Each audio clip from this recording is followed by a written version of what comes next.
Hello, everyone. Welcome back to the Hivemind Recap Podcast. It's time for our April 2022 recap. One of the longer months of the year for sure. There's a lot of music to talk about, and of course, I'm here with Justin, Derek, and Jacob as per usual to give our thoughts on everything we've been listening to this month. Fellas, how we doing tonight? Doing pretty fantastic. We all went to concerts this month. Yes. We did. Oh, we did. All three of did. us went I to. did. Yeah, you did. I think you were the first one to go, and then you didn't end up going to the Dasic one, right? No. I was about to say like I didn't not see you at the fucking venue when I was there. Well, because I actually had an epiphany about that I was talking to somebody about the Dayseeker concert that we went to, and I was like, oh yeah, like me and Justin went like 2 years ago, and then I was like, holy shit, it's been 3 years. I had like a little mini like out of body existential crisis. I was like, how has it already been 3 years? Basically, since we came here. It was 2.5 because that was in June of 2019. I feel like that was in August. Was it before or after Sweep Talk came out that you guys saw them?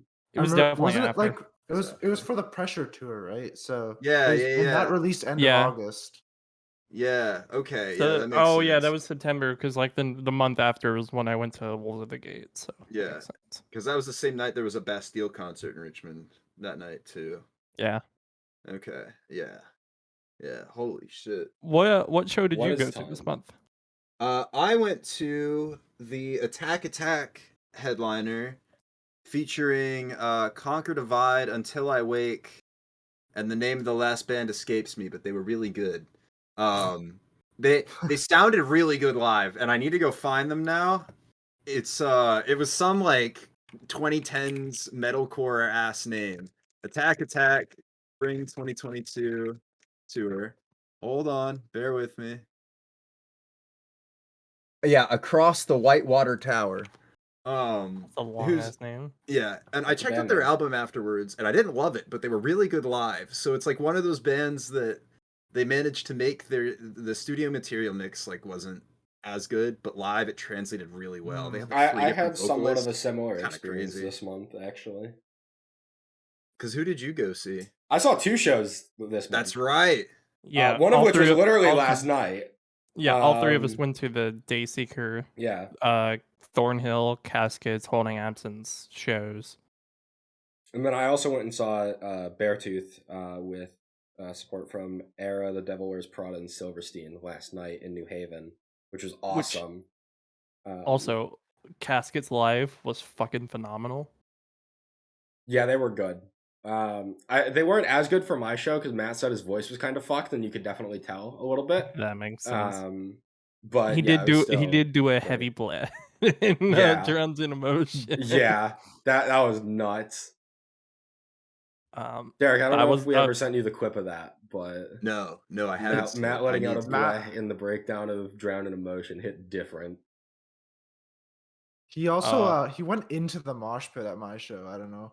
That shit. No, I don't think he did ours. Our venue was kind of small. So was mine. He just went in. Fair. The Worcester show had like an upper balcony area, so I was just vibing up top. Like, I'm not very much of a mosher, at least yet, anyway. I'm not all about that chaos. You got to get in there eventually. When all of us end up meeting up in person, y'all are gonna force me into the mosh pit, and that'll be my ritual. We will never see you again. It will be fantastic. You'll be lost. You guys are gonna initiate me into the mosh pit culture. That's what I'm waiting for.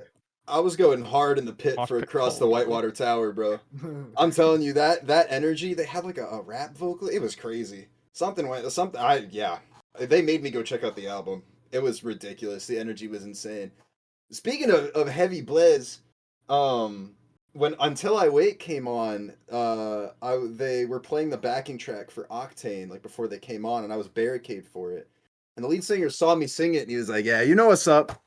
And he ended up like giving me the mic for the heavy part at the end of Nightmares, and it was like an out of body experience. I reached into the depths of metalcore's past and like hit the fucking guttural. It was it was so incredible, and like just like That's talking to them, awesome. getting pictures of them afterwards. It was probably like my single most favorite set of any concert I've been to ever.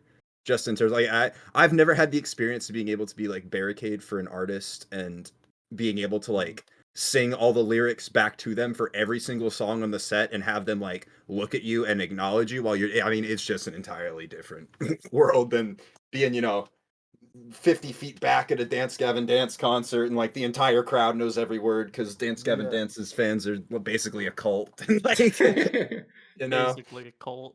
Yeah, no, it was really, really cool. And Conquer Divide sounded great. I left before Attack Attack because they weren't playing Dear 1D and I wasn't about to sit through a 17-song Attack Attack set and try and get out of the sketchy ass venue with everybody else driving out at the same time. Absolutely not. But no, I came home and had margaritas instead of.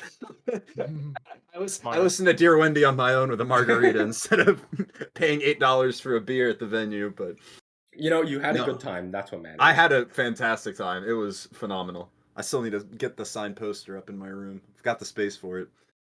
No, I would say go check out the tour if you haven't, but it's over.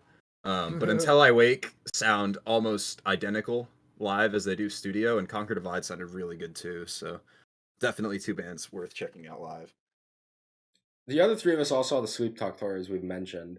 Any other comments we want to make on that while we're at it? I got to meet. Go ahead. Yeah, I got to meet Lucas from Holding Absence, which was pretty cool. I got to meet, I think it was their bass player at the merch table. Got to chat with him for like a minute or two before we left. That was cool. I also talked to Matt, show live, and he remembered the podcast from Caskets. Matt from Caskets. So shout out Matt. Caskets. Absolutely. you said he was really high, right? I mean, on or off the record. We may or may not have tried to get Caskets on for an After Hours episode. I don't know. Maybe. We did Hypothetically. Scheduling's a bitch. Yeah. Yeah. True. If there's anything that After Hours has taught us, is that scheduling's a bitch. Even getting this scheduled this month was yeah. Test in patience and time. I'm not going to be available this weekend. Oh, wait. 5 days later, I am available. Surprise. Yeah, that was a very unfortunate scenario. That, I would have preferred to not be available this weekend. But fair. Some shit came up, so it is what it is. Before we get into the news, you want to mention something? Oh, no, I was just going to say, you also saw Beartooth last night. Yeah. I have never been to that venue. It's the College Street Music Hall in New Haven, and it's probably my favorite venue I've ever seen like a rock or metal show at. Just the sound in that theater, it was insane. It was extremely loud, and it just sounded super clean. I had a great time, even though I was coughing my ass up like every other lyric, but I also wanted to I'm not a fan of The Devil Wears Prada, and I think this is known based on the podcast. Yeah. But when a breakdown hits, a breakdown just fucking hits, Like, you gotta respect the breakdown. Like, I still don't really like The Devil Wears Prada. We were listening to their stuff driving to the show, and I didn't like it. I'm still not a fan of the vocals. But when a breakdown hits live, it just hits, man. You can't not headbang to that shit, Yeah. I hope they played the thread. I don't think they did. If they did, then they didn't say it was the thread, and I don't recognize the song. So they opened with Watchtower, which is like the one song of theirs I vaguely knew because we just discussed it recently. So that was cool. And then Arrow were sick live. Yeah. The breakdown of Gungrave as the first song of the night was unreal. And then Silverstein were fantastic. I kind of forget that they are as heavy as they are sometimes. And Beartooth are a different beast in a live performance. Like, I am a Beartooth fan. I know you guys are not as big of Beartooth fans. Maybe Caleb Shomo enjoyer, as you say. Yeah. I'm telling you, you gotta at least give the Beartooth live show a chance. If there's like two other bands on a tour with Beartooth that you guys like, Even if you don't like Beartooth, you just got to give it a chance. I'm telling you, the energy is nuts. I was supposed to go to that show with a friend, and I had to cancel because of work Damn. and other events, and it was very sad. It was very, very sad. I wanted to go see Aerolax. I saw that set list, and I saw Gungrave was first, and like, yeah, I need to be in the pit for that. And I like even you saying it. Everybody says the Beartooth's nuts lives. Like you got to respect the breakdown. You got to respect the Beartooth. You know. Yeah, Yeah. I feel like I went with Beartooth is a bunch of people from my college. It was like Mhm.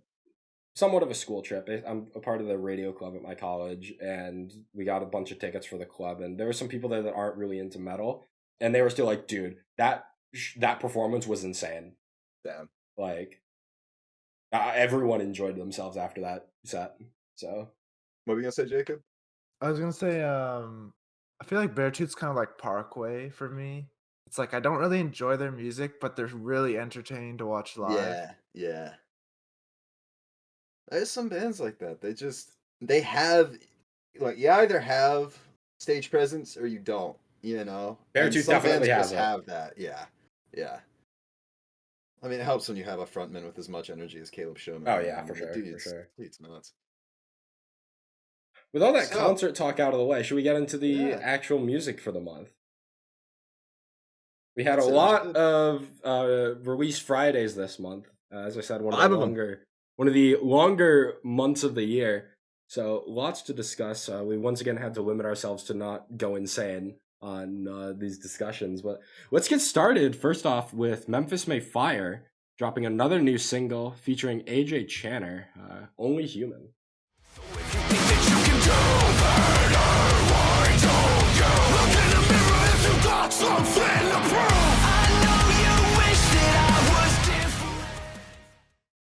Did you guys end up listening to this? Because I know they have released a lot of singles at this point, and I don't know how you guys were feeling about that. But I gave up on that. All right. I listened to this song. Yeah. Derek, how about you? Yeah, of course. Okay. Thoughts? I love it. Yeah, Me it's a too. banger. I really love it. It's a banger. Something I thought was interesting that I don't understand why is that whatever it's called, I guess you can only release like 6 songs and have it count as a single because Yes, in like I their saw little things, that. yeah, Blood I and saw Water and that. Death Inside aren't Hmm. on it, which feels good. But at this point, we've got 8 songs off the album, and like they're pulling like the Rain City Drive type of deal. Although even that wasn't that bad. We only had like six singles. I think it was 7. Okay. Yeah, I think at this point with the June release date, we're probably just gonna get like 3 new tracks, maybe, because they're definitely Yeah. probably gonna drop another whatever. But Yeah. Wait, how many no, we have 8, yeah, 8. and there's 12. Or It's 12 or 13, I think. okay. But I mean, what is that? With Memphis May Fire dropping as quality like music as they have been, though, I'm not really complaining. Yeah, exactly. Like I think the only 2 singles I don't have saved are "Bleed Me Dry" and "Somebody." Yeah, and those like are the rest of my them. release too. As well, Yeah, so. but even that, they're still solid, and the other 6 are just so good. I mean, Make Yeah. Believe is still in like my top 10 songs of the year so far, and I mean, this is really good. The AJ Channer feature from Fire from the Gods is not something that I really would have expected on a Memphis May Mhm. Fire track, especially because like It also opens with the feature, which you don't see very often. yeah. I don't know. I guess the Fire from the Gods music, or at least a lot of their lyrics, is about like fighting the establishment and like tearing down societal norms and doing stuff like that. And you've got like Memphis May Fire, who put out The American Dream, which is like, hey guys, let's just agree to disagree and move on. And play nice. And Matty Mullins has his like gospel side project, and like I feel like they're ideologically 2 very different bands, but I mean this they came worked together really, right really here. well. Yeah. Yeah. The breakdown here is really, really good too. Oh, I feel yeah. like Memphis May Fire just again consistent singles, consistently always going to deliver a breakdown that's good, albeit maybe a little short sometimes. But Is there a safer bet on like one of the best albums we are going to hear this year? no, At this point, no. Like I know for a fact this isn't making my album of the year, and I would be surprised maybe if it's in the top 10. but it's gonna be consistently good. Yeah. It's gonna be up there. It's not gonna feel like an album, I feel like. Yeah. It's just gonna feel like 10 or 12 singles. Well, and I think part of it too is that just because a lot of the earlier singles, once we hit Make Believe, I feel like we got a little bit, maybe even the American Dream to an extent, we got some variation in the formula. But like the other ones have all sounded the same, so we're all kind of used to them on top of them sounding the same. It's gonna be. I'm gonna have to spend a lot of time with it as an actual album, I think, to give it a fair shot at my top 10. Because otherwise, yeah, like you said, it's just gonna feel like a collection of singles that we're already really, really familiar with. There's no newness or surprise. But Before we'll we see. move on, I want to make note of a few lyrics where I think the vocal delivery from Maddie on "I'm Not Perfect Like You, so if you think you could do better, why don't you?" His delivery on those two lines is hard as fuck. Probably my favorite moment of the song. Yeah, and what was it in the geez, I need to look at the lyrics real quick.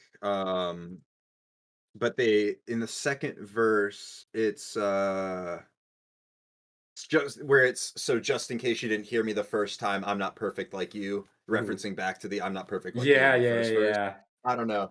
Something about that and like the way he delivers it and the reference back was just really cool to me. Yep, And I don't even know if it's like objectively really cool as much as it's like I like to see Memphis Mayfire doing something like that and varying up their lyrical content and song structure and doing stuff like that when those earlier singles all kind of sounded the same, you know. So, but I don't know. Yeah, Memphis Mayfire was a safe bet. This album's gonna be solid one way or the other. I mean, 8 singles in, and they're all at least good. Yeah. If not great, you know. And for the most So, part, great. yeah, I'm very sure that this album is gonna. They would have to really fuck up to. The other songs are just all like the Yeah. old me, or whatever. It's just the old me 4 times as like interludes. The Old Me and was then, like the best song off of that last yeah, album. and it still though. really sucks. But you know, it's all right. We got Memphis Mayfire Uncleans again. I'll be seeing them in 2 weeks. It'll be great. Oh yeah. Ice Nine Kills are back with a new question mark single, Yep. Hunting Season. They've come for us, they've come from the darkness to burn it all and bury what's left.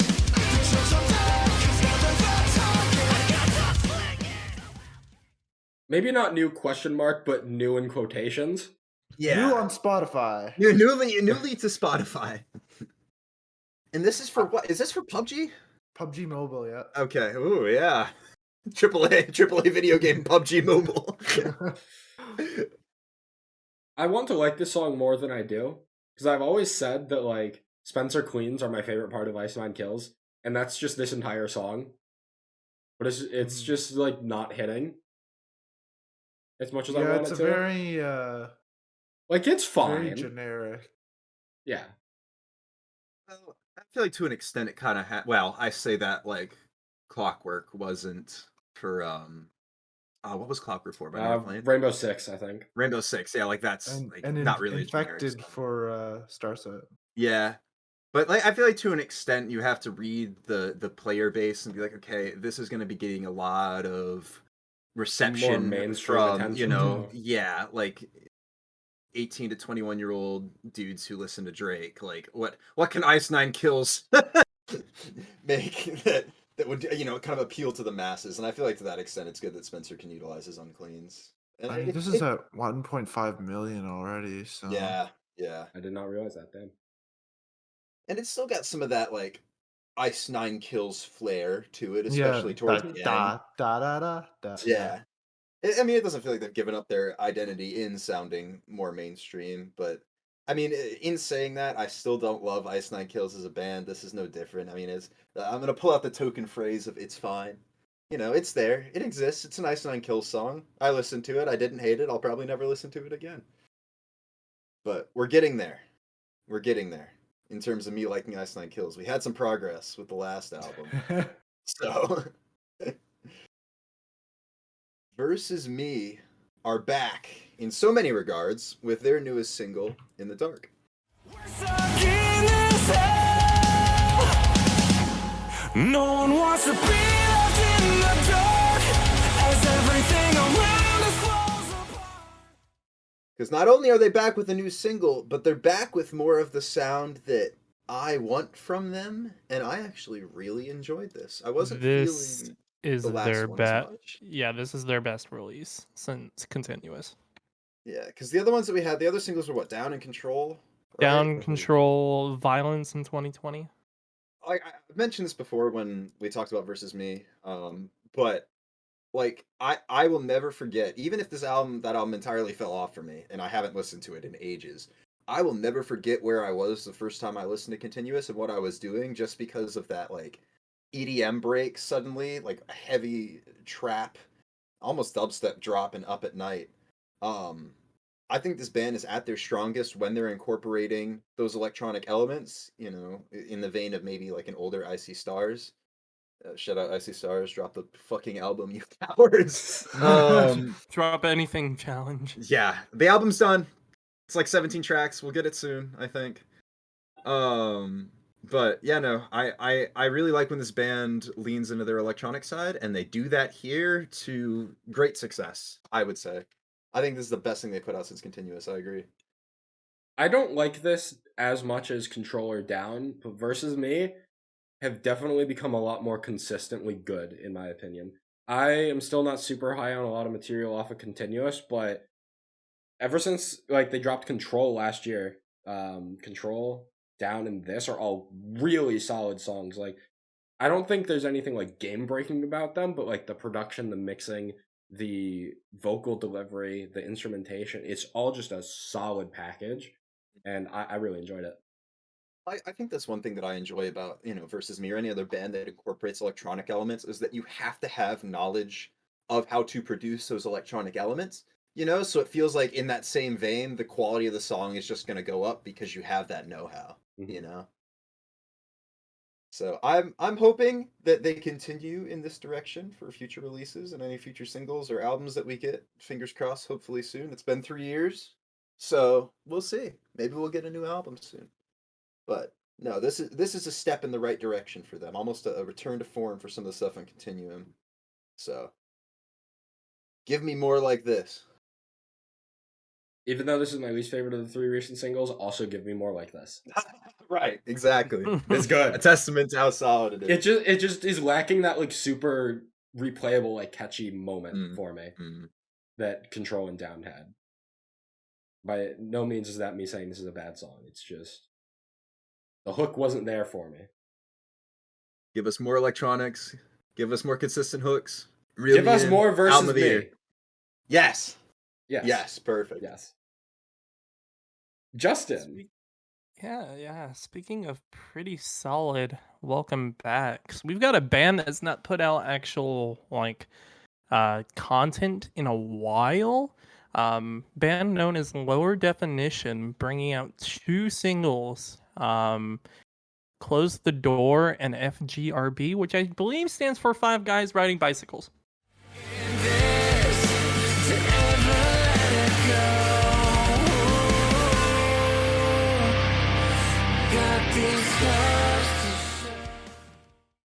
That's awesome. I was going to ask what the hell that is stands awesome. for.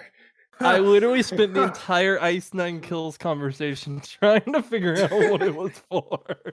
It's fucking Holy with me. shit. Dude, I'm looking. You know what? I was gonna say, you say they haven't been out in a while. Their last album was what, 2009? I'm looking at their fans. They had also they had an EP in 2011, and then they've had a couple singles in 2020 and 2021.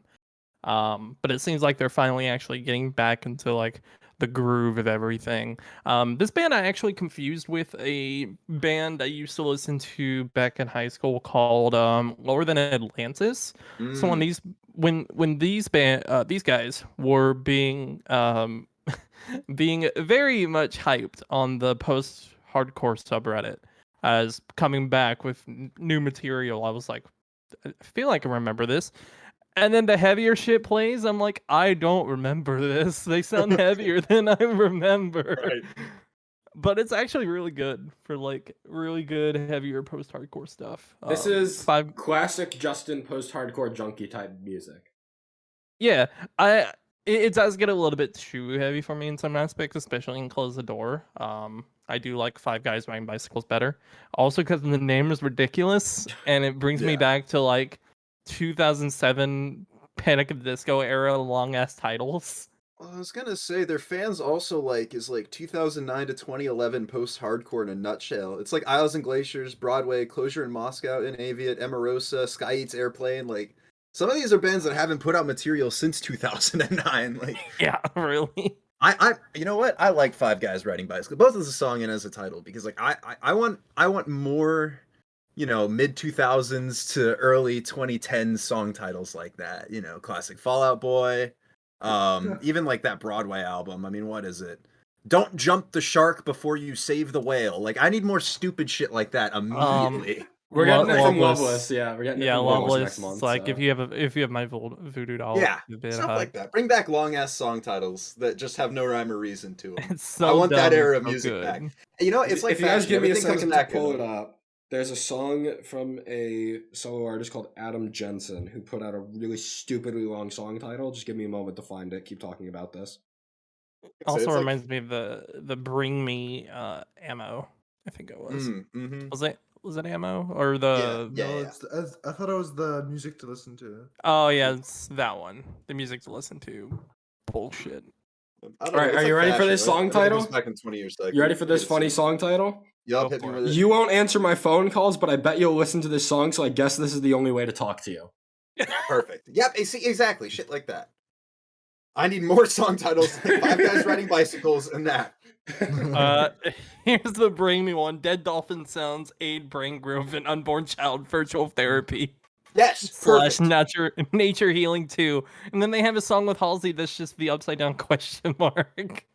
Yeah, I need to play. We need to create a new game, and it's John Mess lyric or 2004 Fall Out Boy song title. We go from there. Oh my That's God. I need more song titles like that. Oh boy. Any last thoughts on these? Sorry. Nice Any one. last thoughts on these songs? That's all I got. No, just solid tracks. Rivals are back with a brand new song, Dark Matter.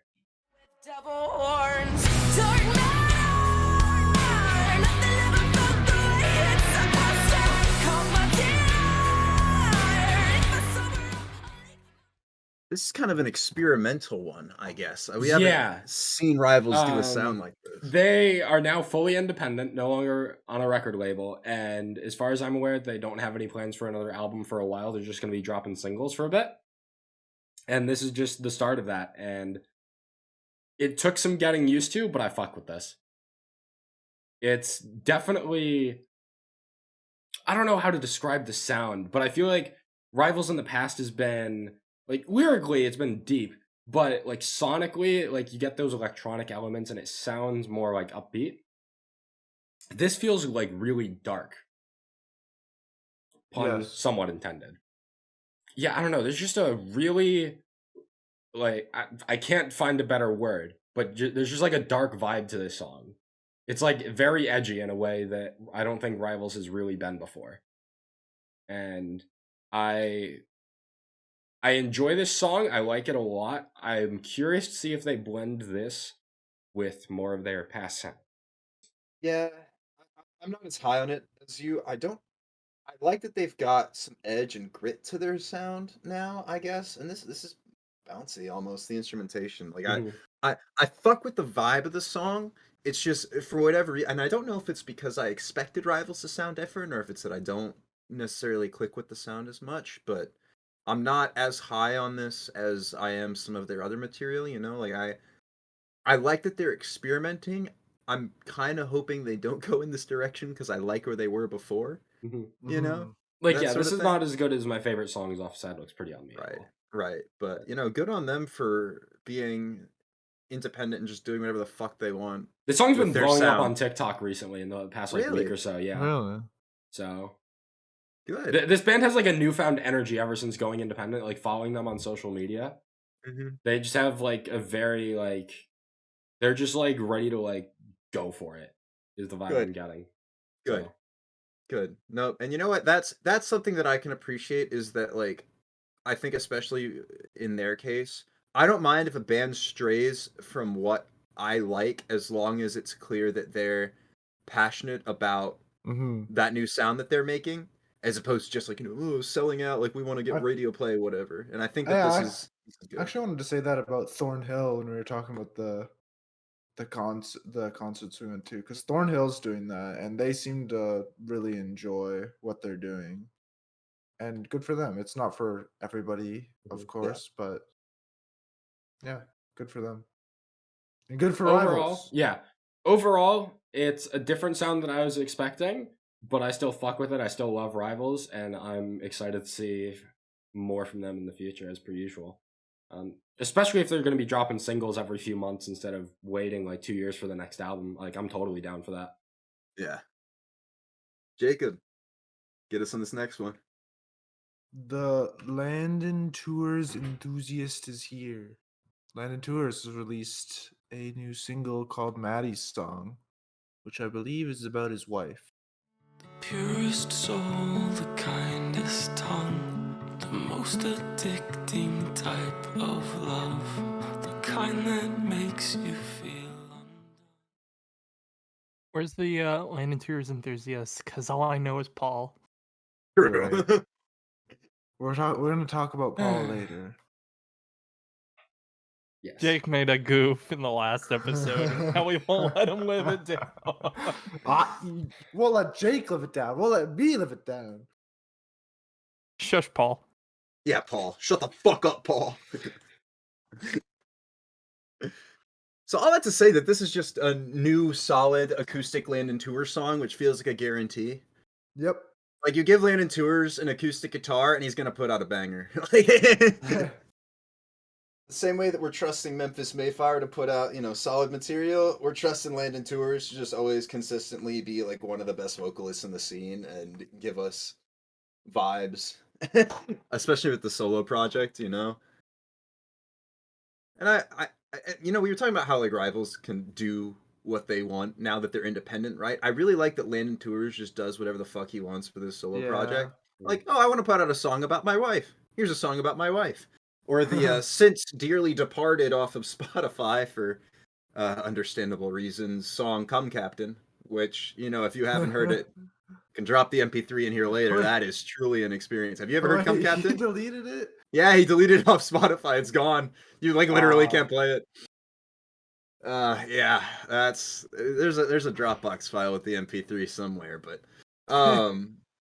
no, there's just to say that, Landon Tours, he gives us amazing material and plot, and then he just does whatever he wants in his solo material, and it all turns out amazing too, so can't really complain.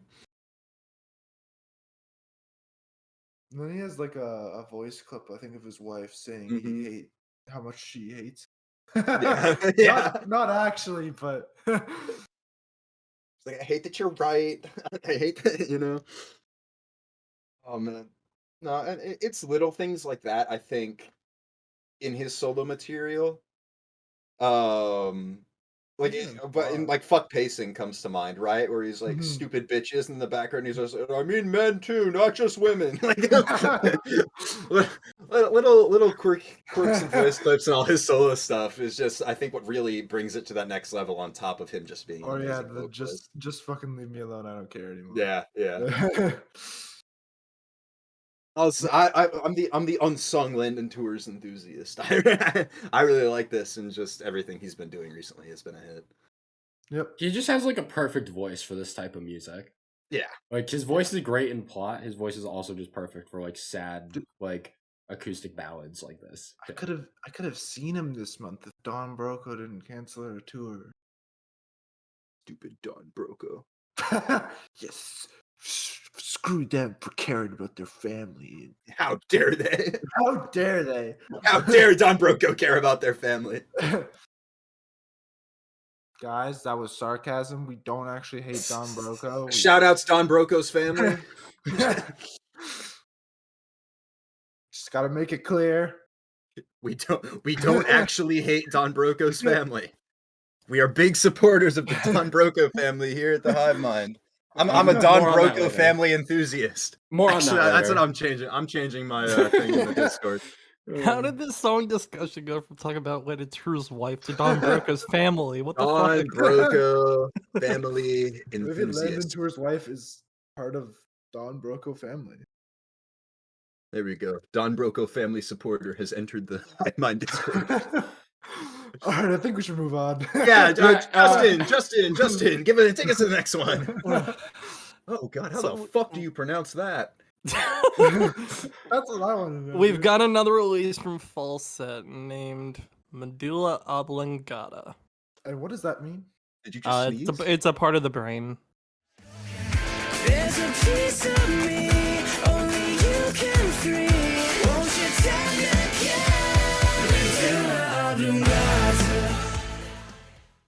It's a part of the brain. Justin, I was gonna ask you again on this one. Do you have any idea what the fuck this song is supposed to mean? No, I have no fucking idea. All right. Glad All we're on the chorus same is page. just repeating Medulla Yeah, it's just Oblongata. Medulla Oblongata on my own, I think is the chorus. Which, by the way, we should also talk about, since I don't think we talked about, we didn't talk about Love Me Like My Demons Do, but Falset have now parted ways with their heavy vocalist. So that's definitely going to change how Monarch sounds when that drops in June, and how Monarch sounds when that drops next week. I think I like this sound better. I do I as agree. well. I think it's different enough to vary up how a lot of the scene sounds now, and they've also got some really good electronics, especially in Medulla Oblongata. This song is a vibe. This song is It is hell a of a vibe. vibe and a It gives me half. Paloma vibes. Mm-hmm. Yeah, that's actually a good I was gonna say comparison. Amorosa vibes, like a Peach Club vibes. Oh, I don't know about that. As the You local are Peach Club yeah. enthusiast, Yeah. I don't know about that one. I would say maybe I more think- so like 2010 self-titled era Amorosa, maybe, or 2013 with Verses. Even 131, maybe. I think Peach Club was a little too pop influenced, whereas this has a little bit more of that rock to it. But I can see the Amorosa comparison. I don't know about Peach Club. I'll give you half. I'll give you half of Peach Club. I'll give you Peach. You can choose Peach or you can choose Club. The peach fuzz. I'm gonna choose the club part. That's facts. All right, you Well, got Club. no. Actually, I'll choose the peach part because then we have the brain and we've got the butt. So now we've got Dog. basically full body there. Justin. Ah. I also that might be the want to. biggest stretch I have ever seen in my life. I also wanted to talk about the ending to the song where it just loses its shit and just goes my oh my. That's basically a Paloma song. Facts. Yeah, this is my favorite Falset single. The hook of this song is way more prominent than in the other two songs they've released before Monarch. And I'm hoping to get more of this on the album coming soon. Because they're like Falset have always had this potential in them, and I feel like at least for this album cycle, this is the first time where it's fully realized to my ears. I will agree. I think this album's gonna be really good. It's gonna be a sleeper album. We won't be sleeping on it though. Yep. Sure won't. Speaking of not sleeping on albums, Secrets have dropped the newest single off their upcoming album, and this single's called Falling Out.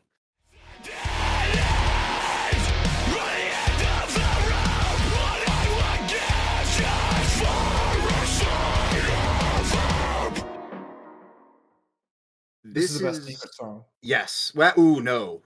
Yes. No. This is the best Secret song. Wow, that is a take. I'm not going to This give that to you. I'll give you, the it's a top take. 5.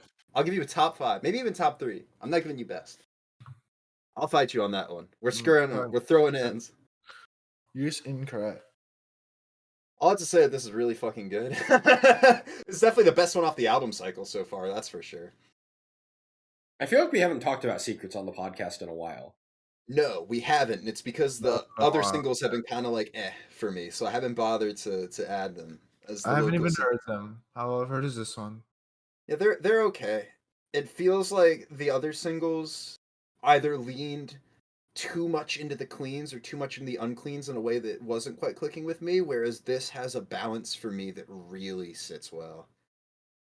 I will say there is like a little bit of a jump scare between the like kind of it's intentionally muted vocals into the uncleans in that first verse. I remember I had to turn my volume up to hear it the first time, and then the uncleans kicked in. I kind of like jumped in my chair a little bit. But this is quintessential. When I think Secrets, I think huge chorus, big hook, really heavy breakdown, and this hits all those notes for me. This is like exactly what I want for Secrets. Kind of like how we talk with like that Volumes album, where it's just like I just want Bend 12 times. Like if I could just get a song like Falling Out 12 times on repeat Dude, for I the was Secret gonna make a album, yeah. comparison to like the cleans in this song really remind me of Bend. I don't know why. Huh. I can see it. I can see like that Really? initial I think it's progression with the crazy. I don't know vocals. why I think that, No, but well, it's because it's like he goes up on this time it's too late. It's the same thing with I'm Falling Out. Like it's got the same vocal progression. I feel like in terms of the notes that he hits, even if they don't necessarily. You're not crazy. I would have never made that comparison, but now that you say it, I can hear it in my head. This is me. This is me justifying your craziness. Maybe we're both crazy. Who knows? Yeah, I want to point out just how Secrets always manage to give very personal and endearing lyricism about like mental health struggles. Um, can anyone feel this, or is it still only me? It feels like I'm alone right now and I can barely breathe. I've fallen down like this, but never like this before. It's like my thoughts have wrapped me up and tied me to the floor. Falling farther and farther away, I'm at my lowest low. Where did all my hope go? Is this a dead end or just the end of the rope? Um, I don't know. It's just they relate their own struggles in such a way that because there have been like a million songs done about depression and anxiety, but for whatever reason, Secrets do a great job for me of making it feel believable. Like we were talking about Beartooth earlier. I'm gonna be honest. If I have to hear one more Caleb Shomo song about his depression, I'm gonna go and like kill him myself. Like I feel like is where I'm at. Like there's that one song where he was like crying at the end of it, and I'm just like, dude, shut the fuck up. But like it gets tiring sometimes, which feels like a bad thing to say when you've got artists like talking about their own struggles, but it's because so many of us are going through it that it almost feels like an overdone topic, even if they're relating their own personal experiences. But for me, Secrets always manage to make it feel believable, you know? yeah. Which I really appreciate. Even if I don't love every song, that's something that I really appreciate about their lyricism in general. Um, and this is a great example of that. Justin and Jake, as two people who, unless I'm wrong, aren't really super familiar with Secrets, how are you guys feeling about this? I did not get to this. That's fine. I did give it a listen, and it's just more of the same that I felt about Secrets whenever you've tried to get me into them. Just not really feeling it. So, Well, I tried. I did my due diligence. That's okay. But no, they're in that category of metalcore bands where it's like it's just the vocals are just not gonna work for me, no matter how I try. I think. Yeah, I'm really excited for this album. I believe it comes out in June. I'm not positive. Didn't we just get one? I feel like we just got one. I think the last one we got a 3-song EP, but I think the last album was 2017 or 18. Yeah, it was 2018. It was their self-titled. Oh yeah, we got Hold On is what I'm thinking of. Yeah. Yeah, and then there was Come Down and Ironhearted, which are still two of my favorite, or my two favorite Secret songs probably. But this is up there, and I really enjoyed this, and I cannot wait for this album. I'm ready to cry. You know what album I also can't wait for? Oh yeah, This speak to me. upcoming album from Stand Atlantic with a brand new song, Switchblade. I can't play God. Taking all your cheap shots, taking till my body drops. You say what you wanna say. Hit me with your switchblade. I said it and take shot. Who knew Stand Atlantic can do new metal as well? Who Dude, knew? This shit is nuts. Yeah. It's just what can't Stand Atlantic do at this point? Like Nothing. give a shit. Yeah, true. True. Like, this is the 5th single for the album, and they all sound like entirely different with different influences in like genre and sound in everything. Like, this is the same. The Deathwish, Molotov, Hair Out, and Switchblade are all on the same album. What the fuck? Not even to say like they're all incredible songs, but just like the diversity that this band is able to get to deliver on is insane. I have no idea what this album's gonna sound like. I just know I'm gonna love it. Yeah. I've been listening. I've been treating the Switchblade release with the other 4 singles, on Spotify like an EP, and just listening to it on repeat. And I'm like, damn, if they left it like this, I'd be happy. Like this just it's immediately EP of the year and EP of all time. Like, just lock it in, fuck it. Like, no, I remember this dropped, and you were like, Derek, you're gonna love this one, and I was indifferent. And I was like, this is my least favorite single. And then you fast forward to now, and I've played it like 100 times, and it's like in my top 5 songs of the year. Is it better than Hair Out? No. Okay. No. Hair Out is still my second favorite song of the year. Switchblade is sitting at number 5. This is not Deathwish, so it is. I don't know. I'm not really a fan of it, to be honest. Man. It's like in the vein of Deathwish. It's crazy to me that Deathwish was a top 10 song of last year, and I still feel like Hair Out and this blow it out of the water. Like, it's crazy that Deathwish was like a top 25 song last year for me, and I am the exact same way. We live in a world where Deathwish is the 3rd weakest single off of this album. No. Yeah. No. Yes. And there have been times where I've almost convinced myself that Molotov is better and Deathwish is the 4th best. Yep. I've done the exact same thing. I mean, this drops this upcoming Friday, right? Yep. I am so excited. I've already secured my tickets to go see them with confidence. I am so ready to hear this album. Like this, I could go to that show, but I probably won't. We'll see. The album. I don't know. I just like I'm sitting. Like, this is crazy to me. I've never had really, and like all the time I've kept track of like my top whatever songs of the year. I've never had it where artist has 2 of the same, like 2 of an artist's songs are in my top 10 at any given moment, let alone like my top 5 right now is 2 Bad Omen songs, 2 Stand Atlantic songs, and that new Bury Tomorrow song. And it's just like the strength of some of the albums that we've gotten and will be getting this year. Like, I feel like we haven't had as many great albums this year, but the ones that are really good have been really good. The curve on a graph of albums, it's like an exponential curve of like everything else, and then like the Bad Omens of the world. Yeah, and I think this album's going to be on par and just on a completely different level. And I think part of the reason why these songs are so good is because they're all under 3 minutes.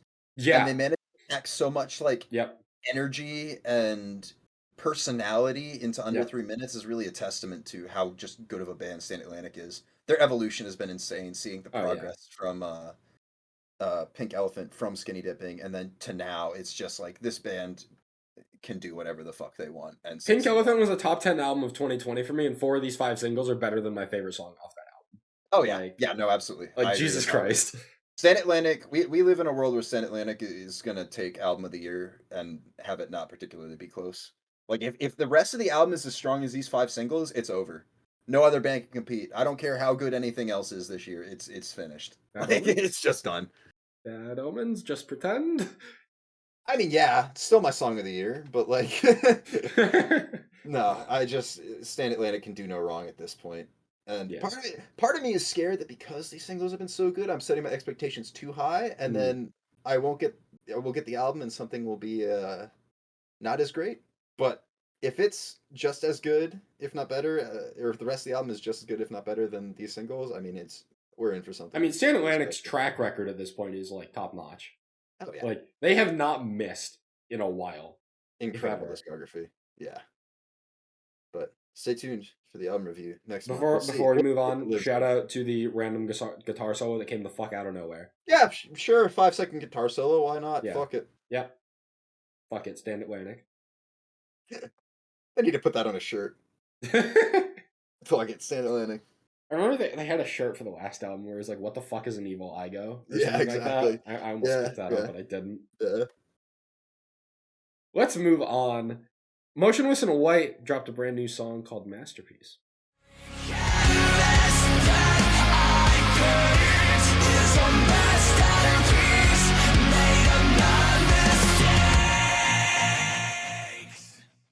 This is a fantastic Breaking Benjamin song. I was gonna say, Motionless and Benjamin have Yeah. released a new song. Can I raise you a new point? Yes. I give this song the award for most unnecessary breakdown of the year. Yeah. I Yeah. think it's okay. It's a good breakdown, but why? I'm just concerned as a second single. It's a little strange to me. I just feel like the song is trying to capitalize on the success of Another Life, and Another Life is just infinitely better than this. Yeah, that's true. And I want to say that like there's nothing bad about this song. It's Yeah, just this- that it's not a bad song. everything done here has been done better in other songs by them. Yeah. It's interesting. I forgot Another Life existed. I was comparing this more so to Holding On to Smoke, which I feel like is the Breaking Benjamin song that Motionless in White has done. I don't know.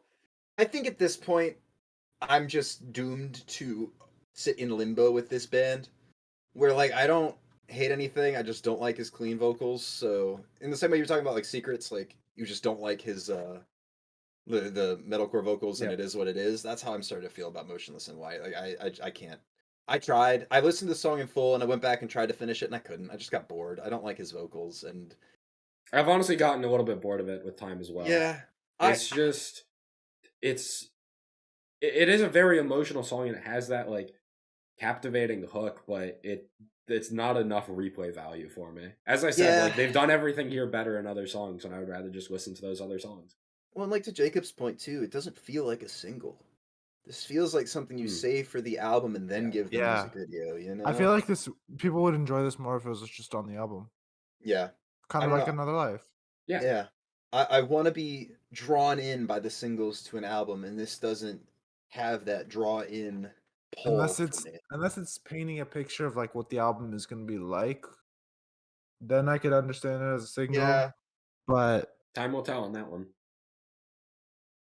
I'm giving up on Motionless in White, but holding on to hope that collaboration Smoke? song. Yeah, exactly.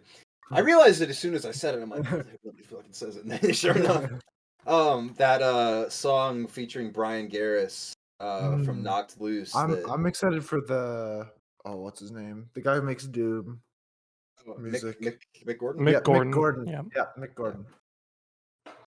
Yeah, that and the Brian Garris Yeah. feature. I'm looking forward to those, but I can't say that between this and Cyberhex, I'm fully looking forward to the album. I'm hoping that my expectations that are low get subverted and we get a Motionless in White album that I can enjoy, but I don't It know. comes out June. July? Oh, June. June looking Okay. kind of So stacked. we'll probably get June is one single. gonna be ridiculous. We'll see. Yeah, like you said, enough time for maybe one more single to really pull me in. But right now, this is as much of an emotional hard hitter as it is. It's not pulling me in. Jacob, tell us about this next one. While She Sleeps, I've released a new single called Eye to Eye.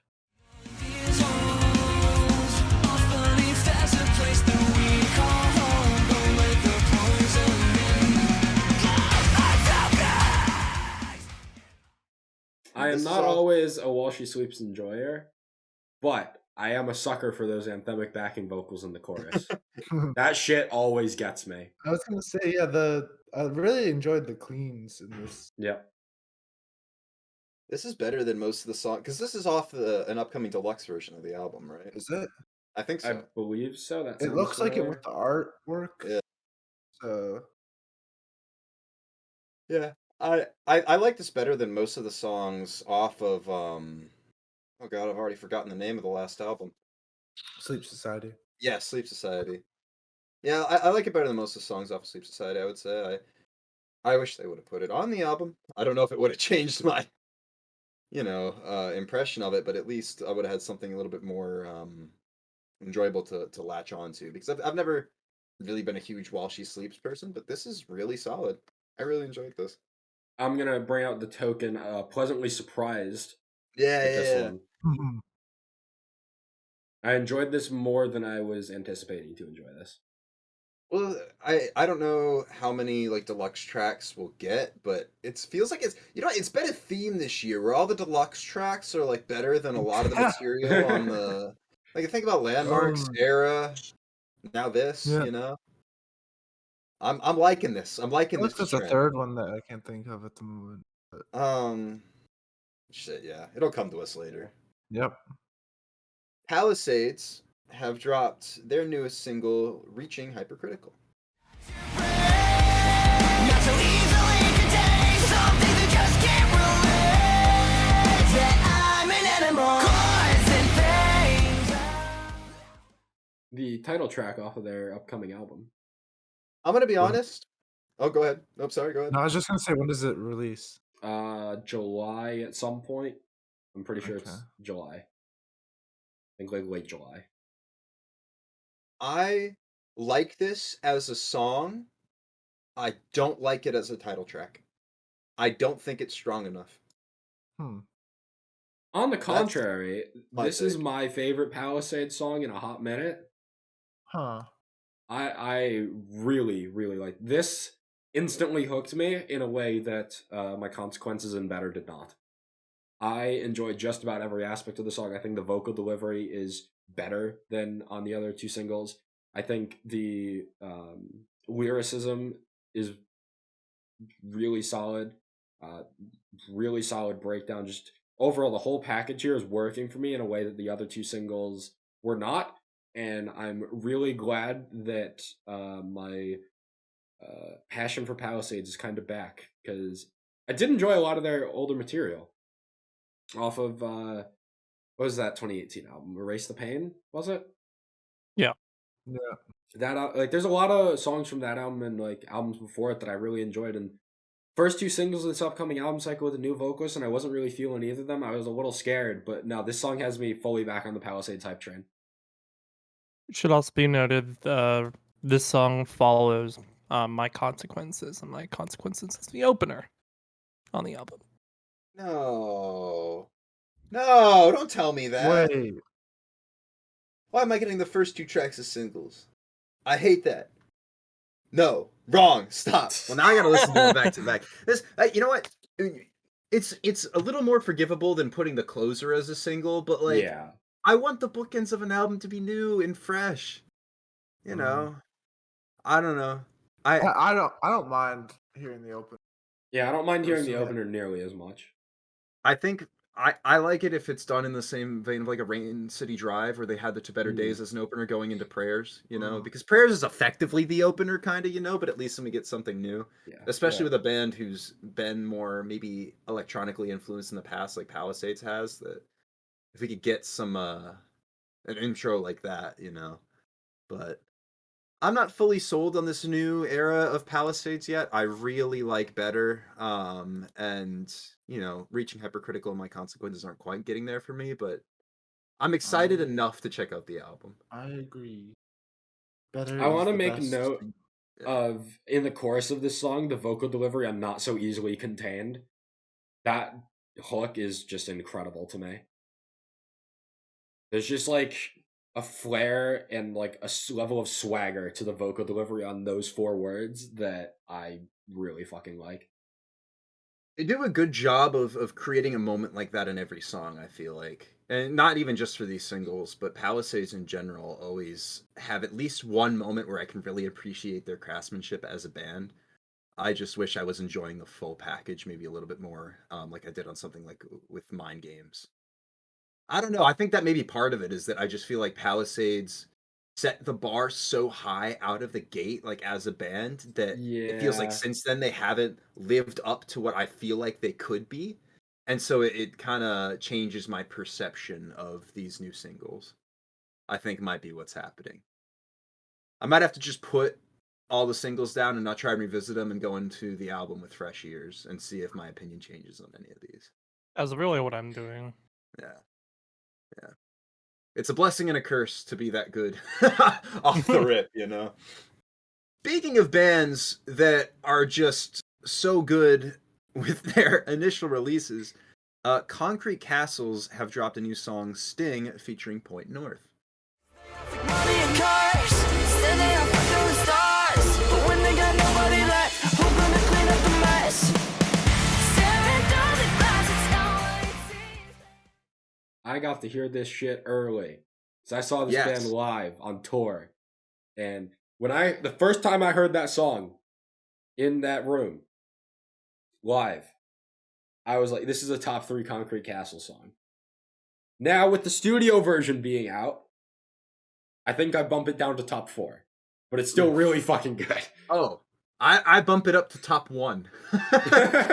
Really? Yeah, and this is coming from the guy who had it like what, number 8 in my top 10 last year. Damn. This is very confidently in my top 10 songs of the year. I'm looking at it on the Hell dock yeah. at number 7. Yeah. This is like, I think this is second for me. I think Wish I Missed You. I'll take it. Mm. I'll take it. This and Switchblade are the same song, and you can't convince me otherwise. They have existed in the same space for me as like I listened to these back to back. Just on I think I deleted it, but I had a playlist for a good while there. It was just Staying in Switchblade, and I would just listen to it on loop. I respect both of those songs in the sense that I don't sing them. I mouth along to them, but I don't sing them, and it's because the delivery in both the choruses, and I guess like for this one, it feels weird to talk so much about Switchblade in the Sting review, but her delivery on Staring Through the Glass, It's Not What It Seems, Playing with Fire, It's So Violent, hits this, it just scratches this itch in my brain that like I don't want to ruin her delivery by singing along to it, so I'm gonna respect the song and not sing. You feel me? Like I'm mouthing along to it in my car, but I feel the same way about the chorus in Switchblade too, where it's just like it's so addictive. They put like crack in this song or something. I don't know, but I cannot get enough of this. This is it's so replayable. This makes me It's very so happy because catchy. I don't remember you like commenting at all on this song when I posted it or talked about it. So I wasn't didn't sure what love your it on thoughts were first going to be. listen. Well, see, that's why it exists in the same headspace as Switchblade for me, Right, because right. I didn't love it on first listen, and then I listened to it like 50 million times, and it's like, wow, this is one of the best songs I've heard all year. It's also only 2.5 minutes, basically the same length as Switchblade. Yeah, they're literally 7 seconds yeah. apart from each other in length. Like, yeah, they're so good.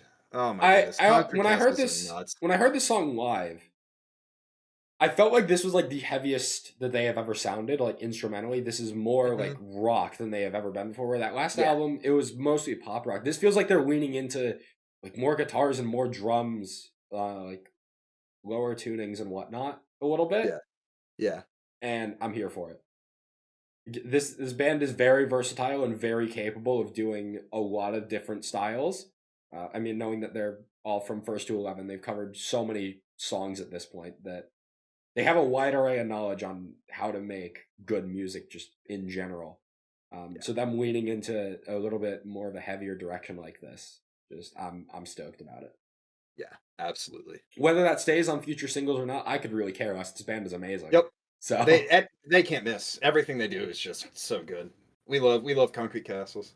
And also shout out to the Point North feature. Adds a really really cool vibe to the song. The fact And that I originally thought that was a short song. Yeah, I thought that he was only gonna be singing the verse on tour with them. So to see it actually part of the studio version was really cool as well.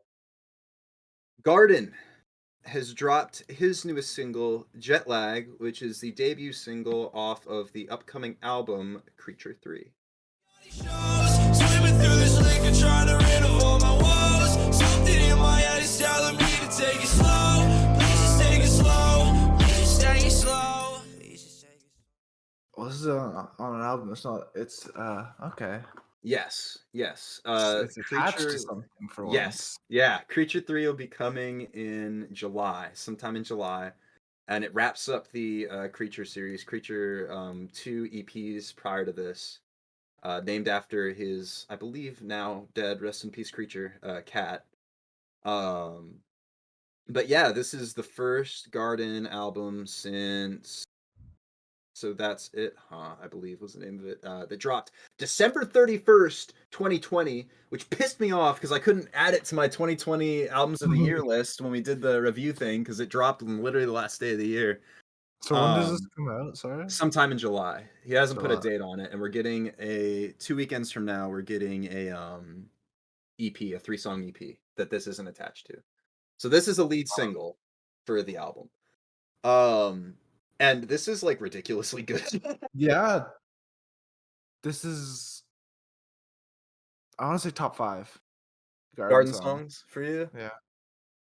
I love like 80 Garden songs, so I don't know if I can put it top 5, but it's up there. It's really. I really like the vocal layering towards the end of the song.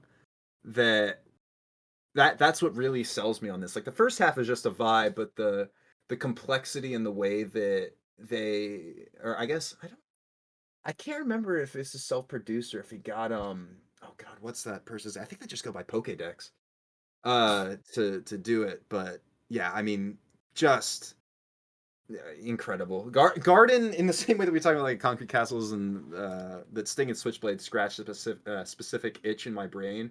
Garden makes music that just clicks with me in a way that I can't fully describe, but I there is truly no other artist for me except maybe Dance Gavin Dance that I feel that same way about. That I know going into a Garden song that I'm gonna find something to not only love but like attach myself to, you know.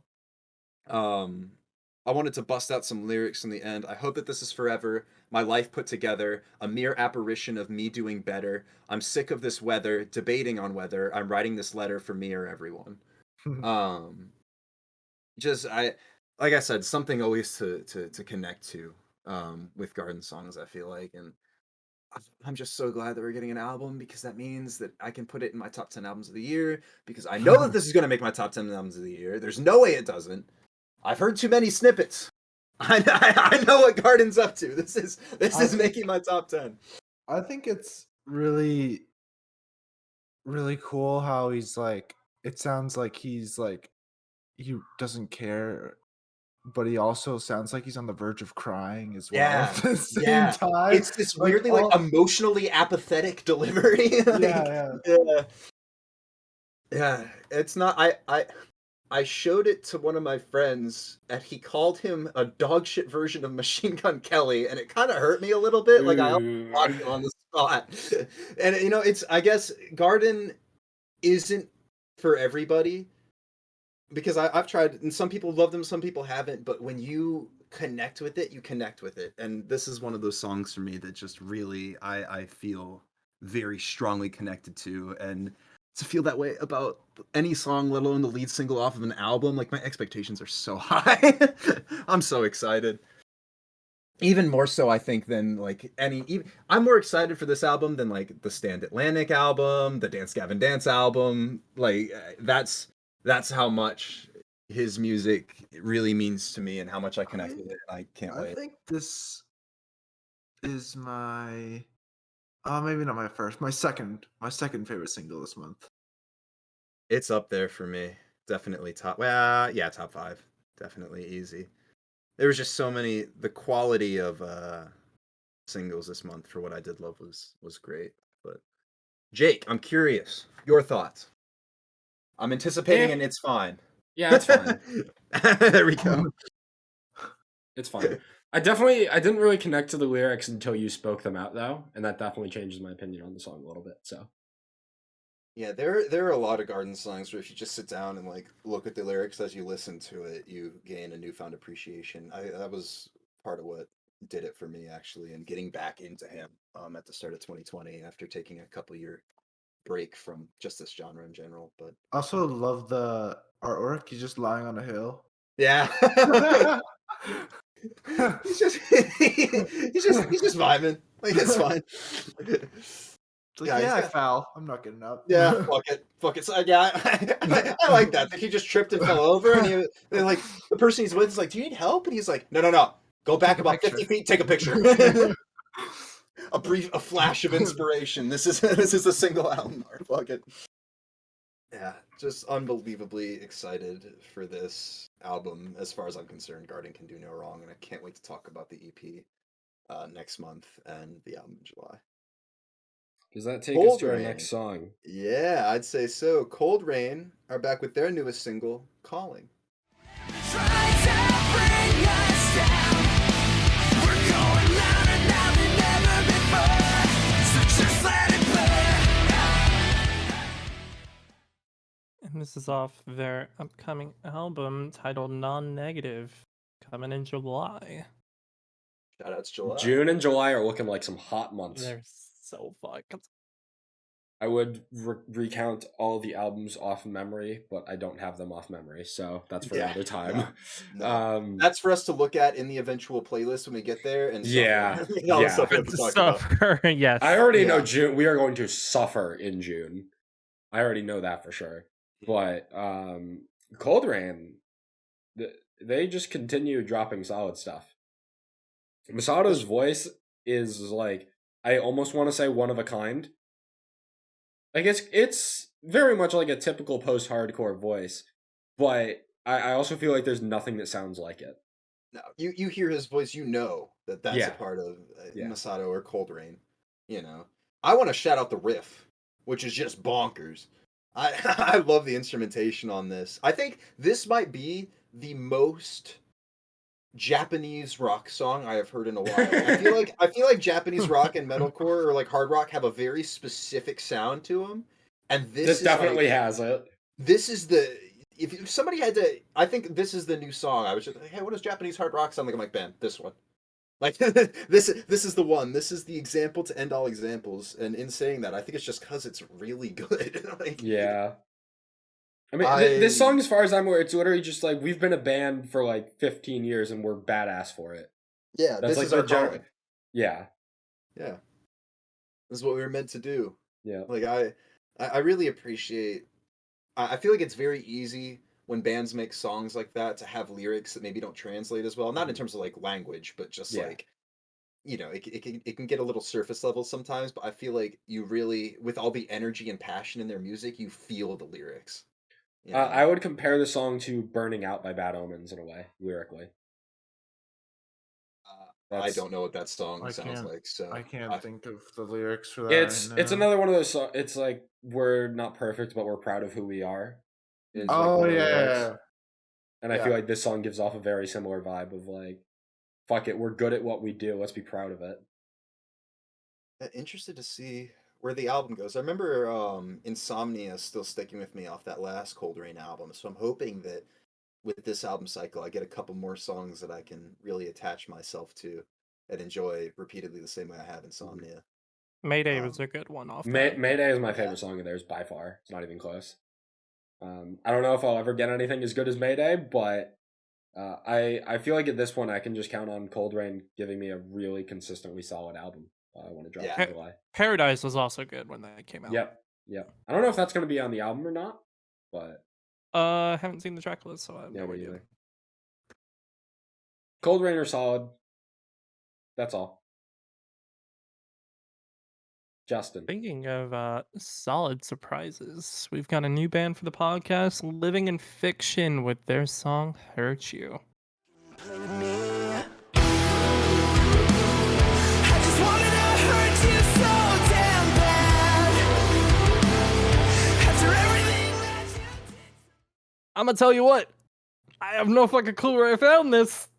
I don't remember. I think it showed up in my release radar. This is But a it- Justin song, if I've ever Yeah. heard one. Yeah. Sounds about right.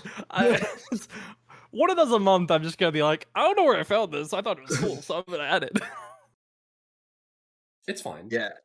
No, I would say that this is more than fine. Yeah, this is more than fun. I was just making the funny haha. Yeah. You know.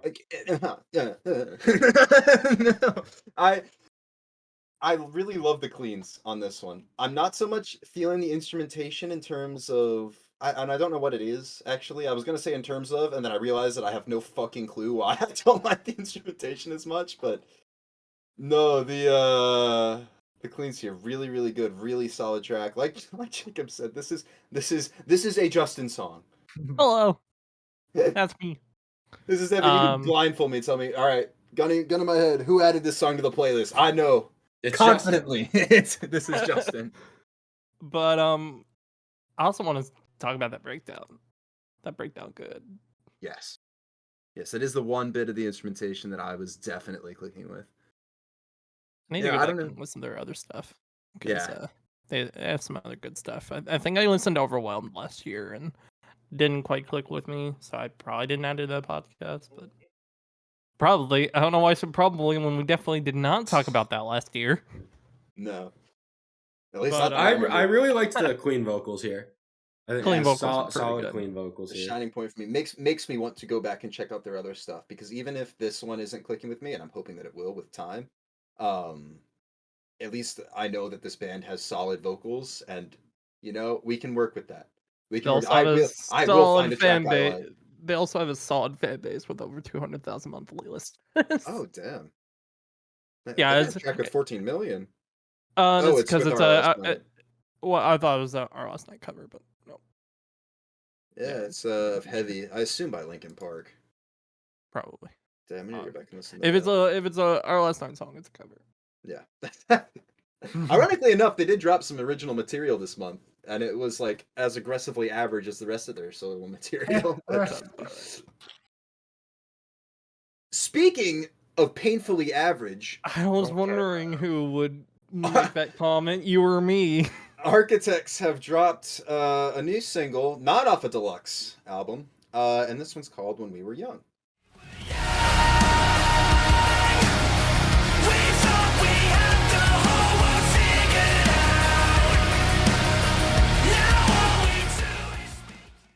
I'm a little bit hurt.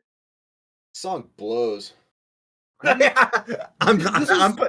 coming from the guy who had like in his like top 12 the album, right? Architects, yeah. For Those Who Wish to Exist was my album of the year for a while last year, and it made my top 12. Yeah, I think it was number 12. And gonna keep it honest, I don't like anything Architects have done before. Whatever it's called, For Those Who Wish to Exist. Not one single track. I've tried. I think I've listened to every album. Not Nothing. even Doomsday, man. No. I really don't like that album. I don't see the appeal to it, which is very unfortunate. And I think I just don't like Sam Carter's sing screams as much. And there's a ton of them on here, and I don't like them. I'm not vibing with it. And I don't like Beartooth.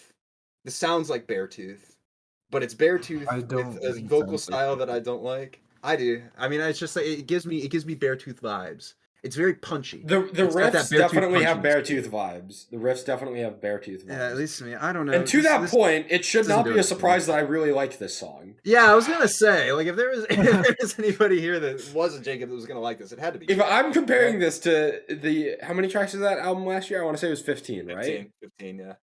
This is number 4 out of those 15 to me. Oh damn, he got the number down. We didn't even get a range. He's like, this is definitively number 4. Well, because I have a clear top 3, and then there's everything else. That's just how it be sometimes. Yeah, yep. I really enjoyed this. The riff is amazing. I really liked Sam Carter's vocals, both the sing scream and the cleans in the chorus. And the breakdown is basically just a budget. The Past is Dead by Beartooth. So knowing it's how not much budget though, it's better. You're talking to the guy that had The Past is Dead in the top 10 songs of 2021. Yeah, that's not a good take, Jacob. I'm gonna need you to rescind that immediately. No, I will not. Sam Carter is better than Caleb Shomo, so therefore this song is better than The Past is Dead. There's some bending of rules going on there, but you do you. I just really enjoy every aspect of this song. I've had this on repeat a lot. It's been stuck in my head. One of my favorite songs of the month. It's definitely got an undeniable bounciness and catchiness to it. That is what I love about it. That opening riff where you get it's like just a typical riff, and then you get like the double drum tap halfway through the riff. I think it would fit perfectly on their last album. Really? I think so. I think maybe. Really? Yeah, I think this is a vibe switch entirely. And I think Sam Carter said so. Like he denoted that specifically on Twitter or some interview that I saw maybe on Twitter where he was like, this isn't off a deluxe version of anything. This is us moving forward with our experimental side and what we can do as a band type of thing. So to that extent, I don't think it would fit on there. And I think that this has a very different vibe in terms of the lyricism and the energy to it than a lot of the stuff that offers for those who wish to exist. But I think it's in the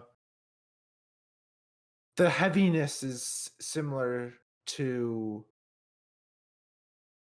their last album. I don't think it's died. Cut out. Oh, I cut out. A little bit, yeah. At least maybe that was from me. Maybe I'm tripping. Could it be me? Was it me, I said, guys?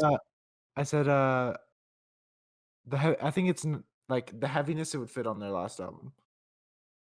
Okay. I don't think it's as heavy as Architects used to be. Definitely not. And I think this also proves that they're just gonna be going in a different direction. Like they're committing to this sound change. Yeah. Which I'm all for. Yeah, I was gonna say I feel like it could be upsetting maybe to some Architects fans of their older music who have been around for longer, but as somebody who just cannot find themselves attached to the older metalcore Architects, I'm very much happy for them to do whatever, even if I don't like this song as much. If they continue to experiment and do things that are different, that's fine by me, because the first album they really switched up on, I almost made my top 10 of last year, so. Speaking of bands that have been around for a while, Drugs are back with their new single, Brighter Side.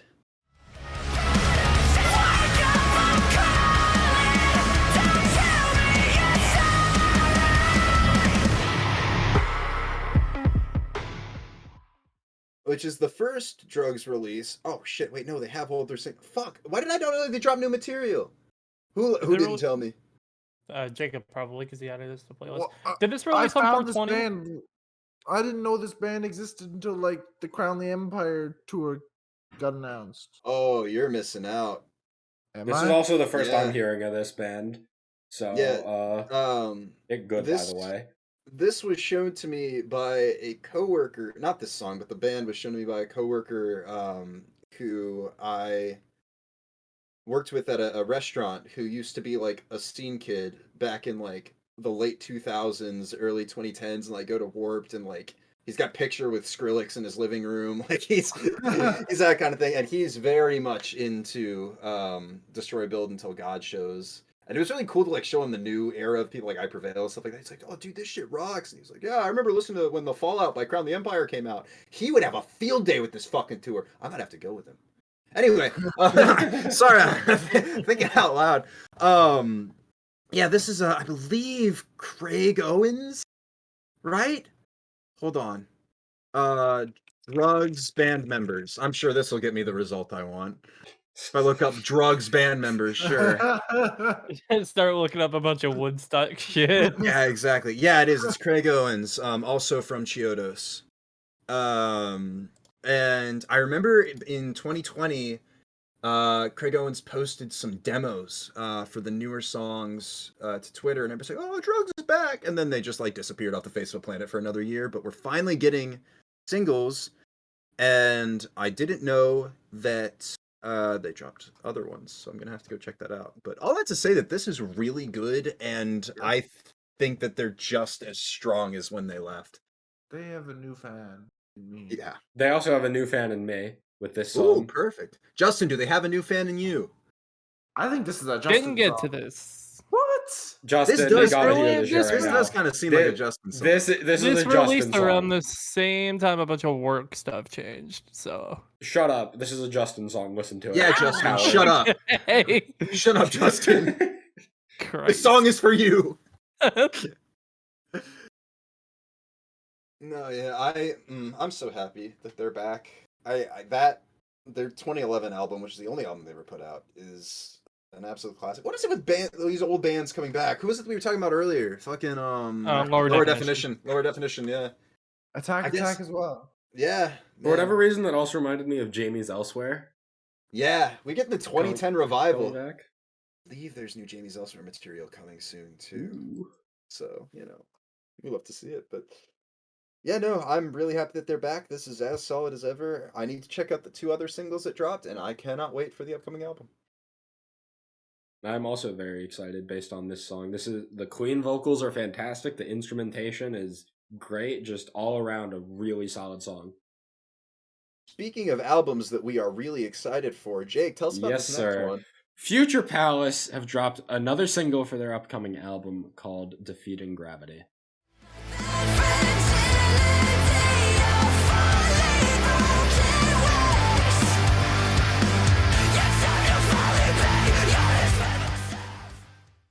Fellas, I feel like I've said it before, but Future Palace has just connected with me in a way that very few other bands have been able to.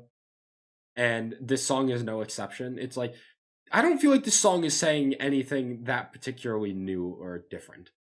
But for whatever reason, like lyrically, some of these lyrics are just speaking to me in a way that, like, if any other band said them, I would probably just like bat an eye towards it. But when Future Palace says it, I'm like, oh shit, that hits deep, you know? Yeah. Like, with the line of, I didn't know I could break like this. Like, that's not the deepest line I've ever heard. That's not like the fucking 5 questions of talk to a friend right. type. Like, I mean, it's deep, but it's like not surface level, but it's not the deepest thing either. But when Future Palace says it, it just hits different to me. I don't know how to explain it. This band has just connected with me in a very personal way. I am not at that same level, but I don't think anybody or any of us will be. Yeah. But I'm really glad that you are, and even if I'm not on that same level connecting with it, this is still a really solid song. I feel like you've gotten 5 Yeah. really good songs from Future Palace. Yeah. This is... I want to... God, trying to rank these songs is hard as fuck. I think this is either 3 or 4. This is 3 for me. I think A World in Tears and Paradise are... Yeah, those are the still top on 2, there, but and then it's between Flames and this for 3 and 4. And I go back and forth. I think Maria's vocals are as great as ever. Obviously, I've already mentioned the lyricism is connected with me in ways that very few bands have been able to. I feel like I've mentioned this before, but I am manifesting Future Palace to replace the dream state-sized hole in my heart at this point. And they've been delivering on that for the most part. So I'm extremely excited for the upcoming album in June. My most anticipated album of the year that has been announced anyway. And just another fantastic single from Future Palace. This feels like a bridge between their 2020 album Escape and their new heavier metalcore sound, where you really only get a couple of lines in those screaming harsh vocals here, and more of it is Queen focused. Like I wouldn't be surprised if this would have fit onto Escape back in 2020. It does reminisce of that, but it has that new edge that Future Palace have brought out with this new album cycle. And I don't feel like any of the other songs really had that bridge. I feel like all the other singles did kind of distinct themselves pretty much as just like, this is a new era Future Palace. This feels like 5 singles in, we're bridging the gap from old to new. Yeah, this is looking like a sleeper top 10. You know, I wasn't as high on that the 2020's album as you were, but I'm excited. I'm very, very excited to see what the full album holds. Definitely agree. I mean, as I said, my most anticipated album of the year. Yeah. I mean, it's close between this and Stand Atlantic, but it's close between this and Stand Atlantic, but yeah. Just the level this band is connected with personally, like even if I think Stand Atlantic has had the better set of singles, just like the emotional investment that I have in Future Palace at this point is near unrivaled. Rivals. Yeah. Anyways, let's talk about this next band. Yeah, Abyss Watching Me have dropped their newest single, Spiral.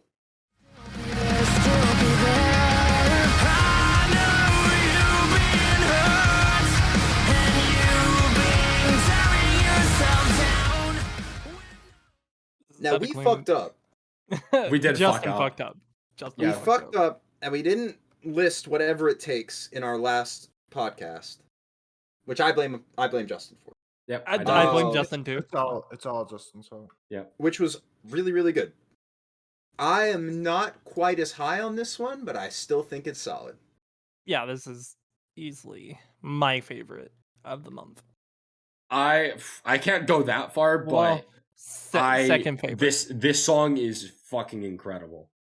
It is really good. I love the bridge to the final chorus. Yeah. That is my favorite part by far.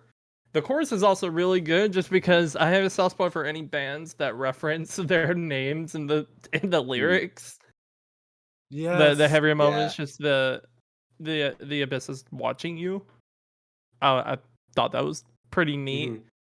And I've not there are moments where I'm definitely have this song on repeat the entire month. Justin, last month I went 7 for 7 with every song that you submitted being just It's Fine. This is probably the best band that you have introduced me to in a long time.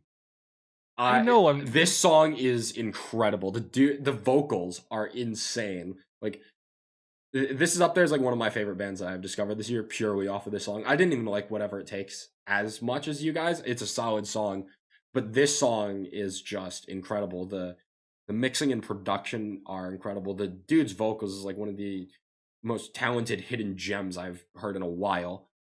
And the vocalist of this, by the way, he is Igor Rushing, I believe. He was the heavy vocals from one of the Valiant Hearts songs. I linked it a week ago, and I can't remember. The one with Johnny Craig.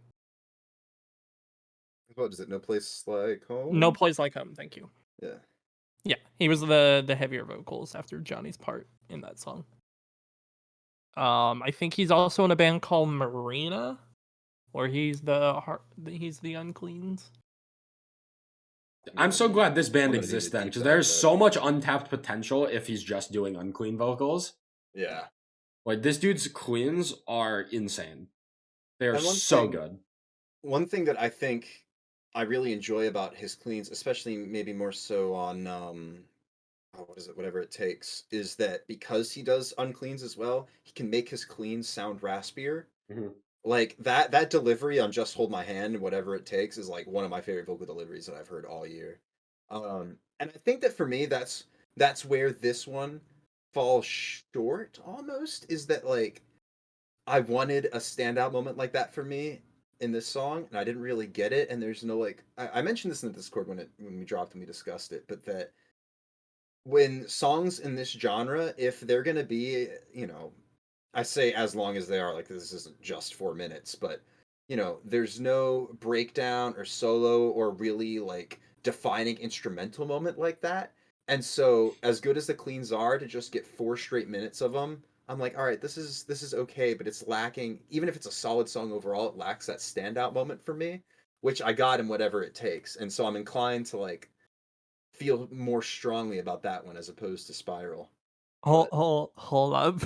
I just went down the Abyss Watching Me rabbit hole, and they had an album.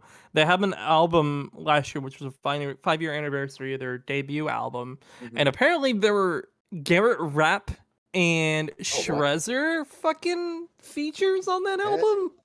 Nah, I know what I'm doing after the podcast.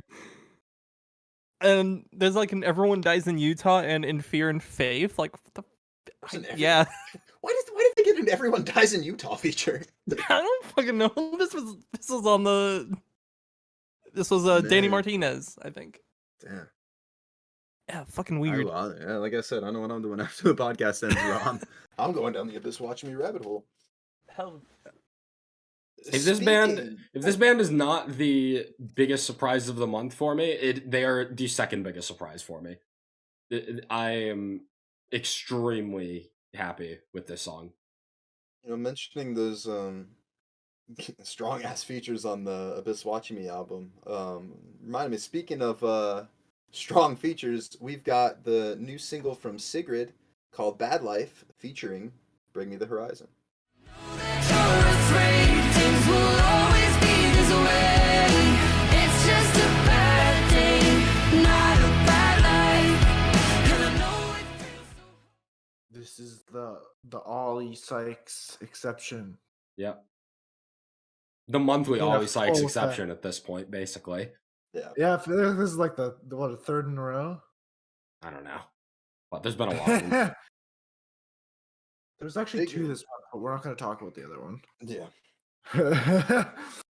Sigrid, a name I haven't heard in like 5 years. Like this was like a 2016, 2017 Mr. Suicide Sheep era type artist that Oh, really? yeah. I remember I think she did a song with Astrades. I could be tripping. But like yeah, I until this dropped, I completely forgot she existed. And then I went back and looked at some of her old material, and she had a rehab, not like the drug rehab, but like R3 Hab remix of something that I remember listening to back in the day. I can't believe it's already been fucking 5 years since 2017. It's got me messed up. Yeah. But I'll have to say that this is really solid. It's a vibe. Yeah. I feel like it's in the same boat as the Landon Tour song. Yeah. And a really good acoustic song. Of all the Ollie Sykes exceptions that we brought up on the podcast, this is probably my favorite of them. The other ones that I remember talking about haven't really connected with that much, but this is solid. I enjoyed this. Ollie Sykes is just such an undeniable vocalist. I feel Yeah, like he's featuring on like every genre now, dude. Yeah. Between that and all the experimentation with Bring Me, it's kind of like, we're talking about Stand Atlantic, like, what can't this band do? What can't Ollie Sykes do? He can make himself fit into everything. It's crazy. Testament to his voice. Just probably one of the more talented vocalists in the scene currently, I would say. I should also point out we messed with Jake about this, but he finally got to What's the Spirit. Yes. I did finally listen to That's the Spirit. You're right. That's the spirit. That's I feel like I made a joke at some point where I was like, give me 4 years to get to it. And I feel like you definitely were on the cusp of definitely 4 years. I feel like I got to it maybe fast. How did you guys expect me to listen to it? Like ever, to be honest. Yeah, if you said you were going to listen to it, I assumed it was on your list. Yeah. I thought because it's such a classic, and this is even coming from somebody who doesn't like the album, it's such a classic that you have to. Oh yeah, no, I don't like anything they did before Ammo. Not one song, none, zero. It's the Architects effect. My hot take is that I have Sempiternal some work sucks. to do. Wait, I'm What's up? going. I was going back to find out if Jake said anything, but I think 2019 Derek said he likes That's the Spirit more than Ammo. Damn, that was a bad take.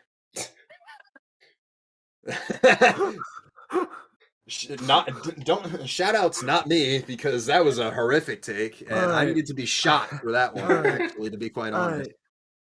All right, next song. I have released a new song called Burn It Down. Shout Your outs, brother Paul. David? With my brother David. People say, yeah, I'ma come alive now. Burn it down, down. Come on and feel yourself rise again. I gotta burn it down. Fucking Yeah, Paul burn it down. Bartolome Paul killing it Bartolome. with these last two singles. I think I like this more than what was the other one called? Fractures. I Fractures, like yeah. Fractures more. I do. This song has an undeniable chorus, and the ending of this song low-key blew my mind the first time I heard it. Just the way that it builds, like after Yeah. that little Oh, yeah. solo, after that short little solo at the end, and then like the drums kick in, like kind of slow it down a bit. The ending is epic. That's the best way I can describe it. It's epic. Yeah, instrumentally, I think I like this more than Fractures by a mile. I think that Fractures might be the more solid song overall. This has higher peaks, but I'm feeling a little more strongly about Fractures than this. But I mean, like, I'll have to say that both songs are really solid, and Paul Bartolome is on a tear. Like, it's just so good. Reflection Part 1 in, I think, June is going to be a fucking... Shout out to June. It's crazy how fucking that EP is now. going to be a top 5 EP of the year based on no one else releasing EPs this year. That is Guardin? true. I They have mean, Dreamwake Guardin. there was one, Jake, that you sent that we're definitely going to be talking about. Unfortunately, it was not. We did not notice it before the Missed it by like a podcast. week last month. Yeah, So shout out, unfortunate. Anyway. shout out Inertia. That's a really good EP. But this song is also just like really good, and the lineup they've got from when we last talked about them, like this entire year, Paul Bartolome is just gonna go on a fucking tear. I mean, yeah, this And band is who's poised stopping to them? succeid. Yeah. No I one mean, can that's- stop them. Nobody He's got titty milk. That's facts. He does have titty milk. Yeah. And I also think wanna recently shout got revealed out he's the, having a boy. We were talking about in the after hours that his wife is pregnant, so they're having a boy. Shout out Yeah. to Paul and Mini Paul. Thank you, thank you. Congrats on their child, Jacob. I also want to note the David Bartolome feature, the rap verse, I think Yes. is sick. Just Yep. a great integration into this song. Like, it fits perfectly. It builds that energy. This is like, you grab that rap verse for like a stadium rock, like anthem, like you're building up hype, and it does it perfectly. Justin. Let's fucking go! I get to talk about this band finally on the podcast outside of an award show. Frenia with their new single Dissonance.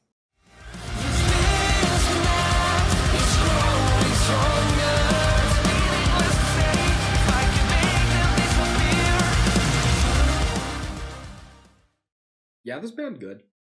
This band's so good. This band good. I'm glad that they are already releasing new material. Because listening to that album, a lot of it blended together for me. But now, if they're just going to be... He's dying. Yep. I'm fine. Hold, please. Now, if they're just going to be releasing singles, the singles don't have a chance to blend in. So I can actually enjoy them all. It's great. Yeah, I think I'm in the same boat as you, where I felt a lot of that last album blended together, but give me time and space to appreciate individual songs. Yeah. And Yeah. I'm good because this is really good. It's like, outside Yeah. of Unholy Savior, I don't really remember a lot of that album. But I think I will remember this song because it is released standalone with nothing else to blend in with. Can we talk about the violin in this song, Jacob? No, In because I between didn't. Violin. Missed out on the violin. You missed out on the violin. I'm going. He's going. We'll get him to the violin one way or the other. Listen, nothing hits better than a Serbian violin. Oh. That's a But, string of words I didn't think I'd ever hear in my life. Yeah. But I would place this on like top 3 if it were on the album. I think I like from the album Unholy Savior is really good. But I've been more akin to Born Without Wings. That's a good one off the album, as well as Hope Lies. Both those songs I continuously go back to. This song not as high as those 2 that I talked about from the album, those 3. But man, this band is really fucking good, and I hope there's more this year. I'm not expecting like an EP or a record or anything, but I will take a single every like 4 to 5 months. Absolutely. Please feel my blood. Shout out to Frenia, very much a hidden gem band that deserves more recognition than what they're at right now, for sure. Absolutely. Preach it. Speaking of preaching, Amorosa are back with their newest single, Preach. Preach to me, but honey, you ain't got to preach to me, honey, you ain't got to preach. Wow, transition. Yeah, Wow. shout out to Justin for that one. It's Sunday too. Facts. It's like isn't it like a couple weeks after Easter too? It's fucking weird. I want to hear everyone else's opinions on this. For no particular reason. Michael Jackson rose from the dead and possessed Bradley Walden and gave us a banger. This I don't know if I is would call it a your banger. In your But this opinion. song is a vibe. This song is hella vibe. This Jacob, is you a sounded like you disagreed with me. In your opinion. Jacob, choose your next words carefully. What did you think about the song? It's fine. I just got felt- cut out when he screamed. I don't see myself going a back to this sharp song pain in my very chest. often, but this is absolutely the type of song that you blast like just summer, windows down, like blast the volume vibe. Yeah, That's what this we song got is. we got elements of the 80s revival, pop type of thing on Peach Club and with Ready to Love when that dropped in 2020, but this is that in full force, and I love this so much. It's so good. I can't get enough of it. I've had it on repeat. Now, Justin. I will say this is probably not my favorite Emerosa song. Mainly because a lot of the stuff from Peach Club I still spin today. Mhm. Predominantly Hell of It, Don't Cry, Given Up, and Cautious. All good choices. Given Up being, was it the lead single of that album? Yes. Okay, yes. yeah. That I think was a better lead single than if Preach is a lead single to an album. Mhm. And that's what I'm comparing it off to, and that's why Preach just does not do it for me. It doesn't get me hyped for an album. It's just Bradley Walden can do no wrong with anything he speaks out of his mouth. Good choice of words. Yeah. You have Lyrically to tread speaking. carefully talking about Emerosa with Derek in the room. I'm aware. Oh no, I meant more so that well, never mind. We don't. It's all over now. It's settled. Yeah. It's been resolved.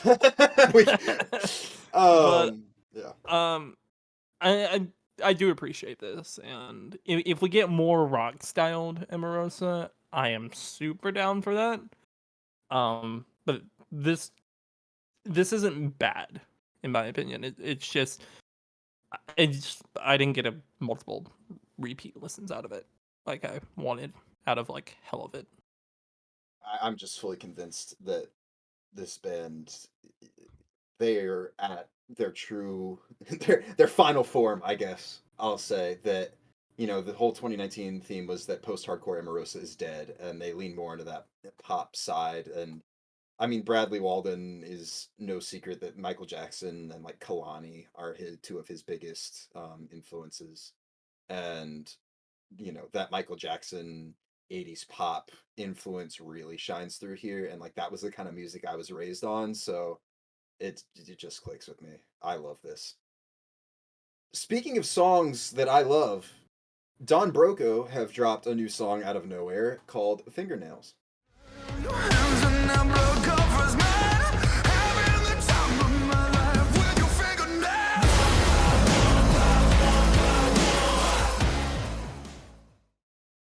The Don Broco family. What did you call yourself? Don Broco family supporter. Shout Don out Broco family supporter. Shout outs Don Broco's family. Shout outs Don Broco. Shout out this song because this is so good. I love this. This gives me half man, half god vibes, but like better. I almost like a Don Broco song. Almost.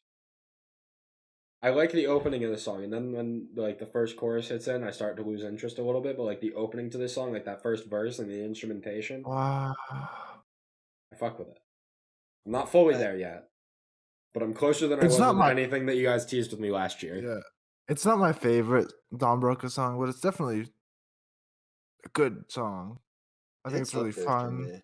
It's Yeah. very lyrically interesting. Yeah, that punchiness on the one by one by one by one is part of what sells me. I think what really sells it for me is that little guitar lick in the verses. You know what I'm talking about? I think it's like the first one's like, I'm in for the fight of my life or whatever, and then the guitar goes like, "Boolilu," you know? I don't know. Bro, I need to go Some- back and listen to that. something about it like really I love when bands do that, and I kind of get some of it with like some of the riffs in the deluxe or songs off that era album, as well as like in Gungrave, I guess. But that sort of thing, I love little guitar licks like that, and it adds so much personality to the song and life to the verses. And I think that if this was off that album from last year, which did make my top 40, I think it was like number 31 or something like that, this would be top 3 off that album for sure for me, behind probably Gum Shield and oh fuck, what was the other? Gum Shield Manchester and Super Reds. One True Prince. Manchester Super Reds would be number 4. This would take over in the top 3 spot, I'd say. But no, I really like this. I like the fucking dinosaur. They announced a tour alongside this with support from Papa Roach and Dance Gavin Dance over in the UK. So Mhm. feels really weird. So like, it feels wrong that Don Broco is a That is headliner. weird. But I guess Yeah. it's UK where they're the biggest. Yeah. Yeah. To have a Don It's Broco like, headliner with Papa Roach supporting, like, Yeah, that feels really weird. But they're in like arenas too, so it's yeah, like, damn, they were actually really big there. yeah. I didn't realize just how big they were, but Yeah, yeah, they Don only have Broco, 400,000. 400 Yeah, 450,000. Yeah. yeah. Damn. Yeah, I don't know, but man, I guess that must be in fucking England because And there's Papa Roach there, has 9 million. yeah, Almost 10. yeah, That's insane. yeah. Where is you know? Let me see. Where is it? That thing like where artists are listening from. You know? Hmm. Do you know what I'm talking about? Spotify. I want to see like how Yeah, many people are over in Britain are listening to him. I guess maybe. I don't see Oh, it on there. yeah, But... London alone has 50,000 listeners. Oh yeah. So, yeah.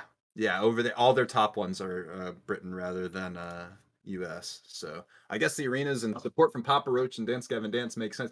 That is so fucking weird to see a bill where Dance Gavin Dance is like the small opener. Yeah.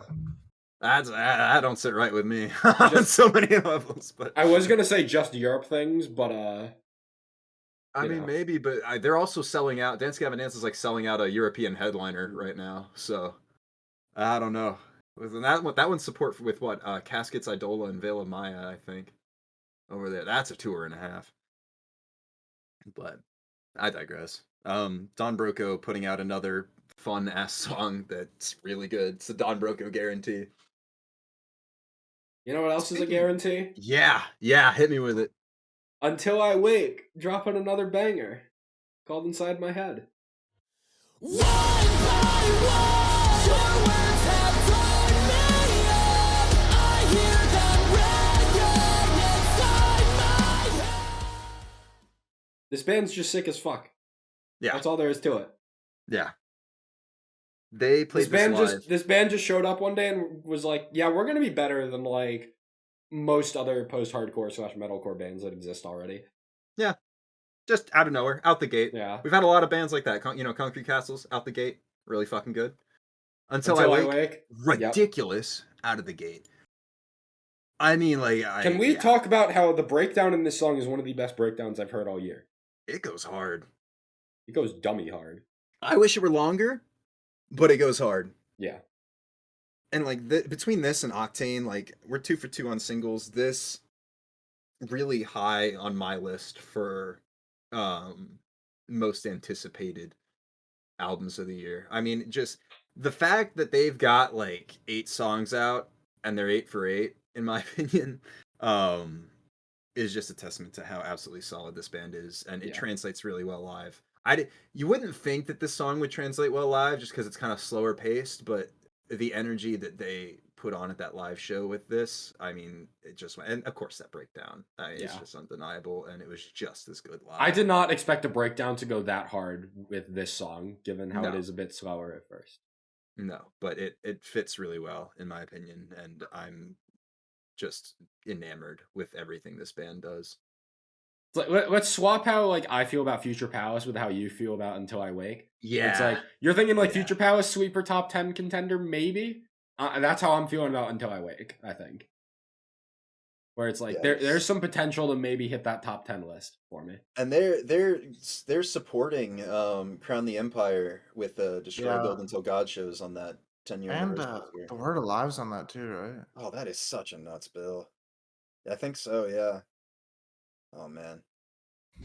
Yeah, I might have to slide my way over to one of those shows. I don't know where the closest one is, but if it's manageable, I'm going. I would love to see Until I Wake live again. Just an incredible band, incredible live performance, incredible new song. I can't wait for the album.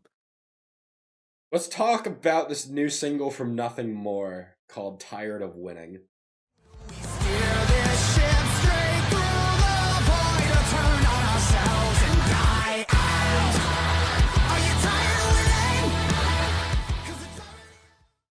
Holy shit, the riff on this song. Yeah. The riff is crazy. There was a part of me that thought, like, you know, it's been 5 years since Nothing More really released anything. My taste in rock and metal has changed a lot since when they were, like, one of my favorite bands.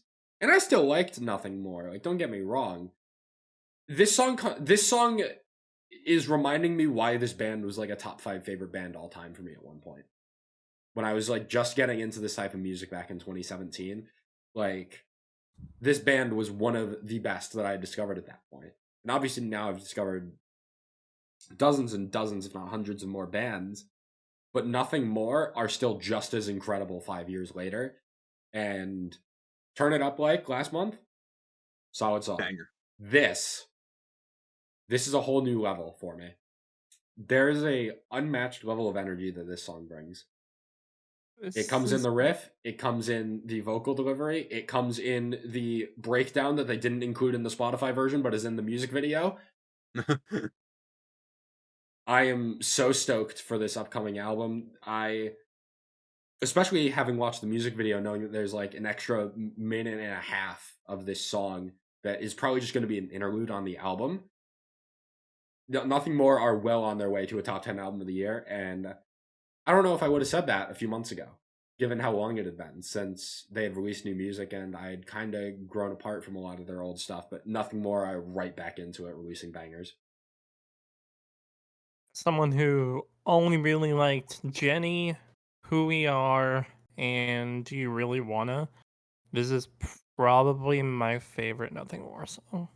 Oh, damn. Oh, yeah.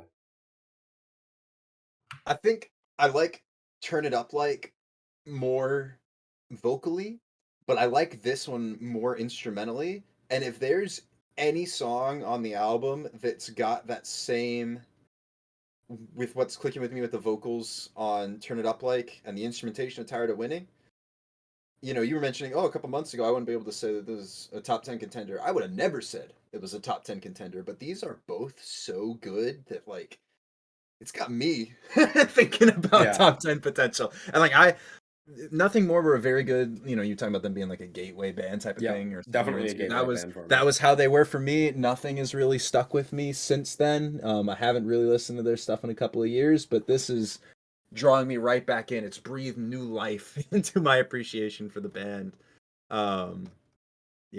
This is, I would have never anticipated these to be this good, but they're just phenomenal. Would I have liked to have not waited like 5 years for new material? Yeah, obviously. I would have liked to hear new material back in 2020. But if it took 5 years to get songs this good, then fuck it, the wait is worth it. Yeah. That being said, please don't give me another 15-plus album. I would be okay with a 12-track album. If I know Nothing More, we're probably getting like a 17-track album. That's why I asked, please. Crying out. Despair. That brings us to our last single of the month. One of the biggest surprises of the month for me personally, Royals have teamed up with 2 Year Break on a brand new song called Double Life.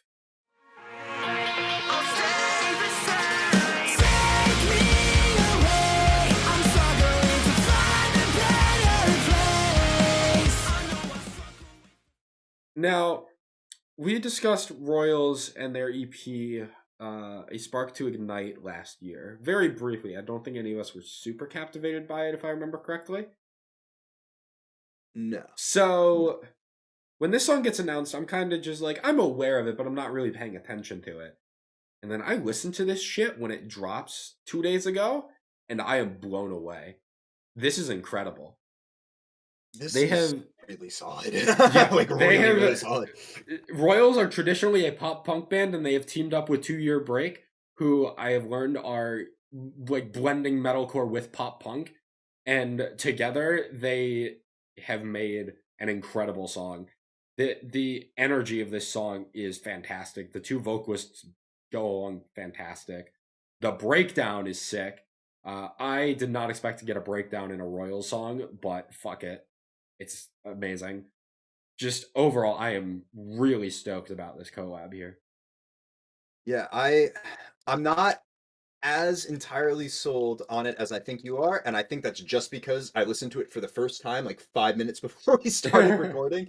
Yeah. But I mean, vocally and especially instrumentally at parts, this Yeah. is so good. Like this might be maybe I don't know. No, never mind. I rescind what I was gonna say. I take it all back.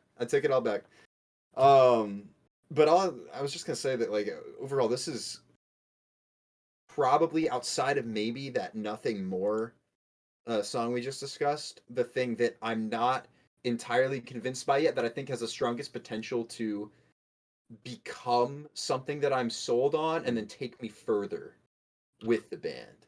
I think this is like- better than anything off that EP they dropped last year. This is like already like within just like Yeah. a few listens, like my favorite song from them. Well, and I would agree. And I think that too, like this has a potential for when this clicks with me, and I'm not saying if, I'm saying when. Like when it clicks with me fully to Just be need to that give it more gateway time, into really. going back and enjoying some of the older stuff as well. Just I need that newfound appreciation for the band that I think this single will inevitably give me. Justin, Jacob, any thoughts on this one? Did you get a chance? I didn't get to I it. didn't get this either. Damn, You're missing out. you're missing You're out missing for out. real, for real. When we were talking about Abyss watching me earlier, if that song is not the biggest surprise of the month for me, it's this. It's one of those 2. Highly recommend giving this a chance. Both Royals and 2 Year Break, both very much hidden gems that, if not for this song alone, like their other material probably deserves more recognition as well. And shout out to Royals for putting me onto 2 Year Breaks. I checked out some of their original material, just not as a feature, and it's also really solid. So Let's take a look at that. We That have takes no us- EPs this month, yes, but we do have some albums. yep. That brings us to our first album, Dreamwake's newest album, Virtual Reality.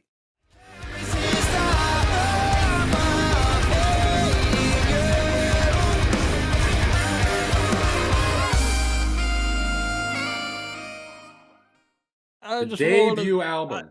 I just Yeah. want to say I'm so sorry, future Derek, for what's gonna Fuck happen you. to your top 10. Fuck you. This showed up in an Instagram ad. I'm like, that sounds pretty good. Let's put it in. Let's put it in our Discord. See if anyone else likes it. Derek, Fuck take it, you. Derek, take it away. I just want to Yes. make note Yes. that this is a local band for me. Shout out Connecticut, baby. Shout out Connecticut. I saw this band open for Slaves in 2019. I was not very convinced. They were fine. I remember listening to the Spotify version afterwards, and I was like, this isn't anything special. So, when you posted this, I was like, oh, I recognize that band. They're local boys. Let's check it out. Maybe they've gotten better. Boy, have they gotten better since that debut EP. They have leveled up, and I'm going to let Derek take it away because he is going to be able to say it a lot more efficiently than I can.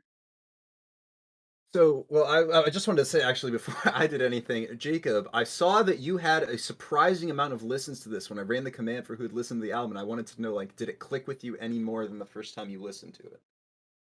Not really.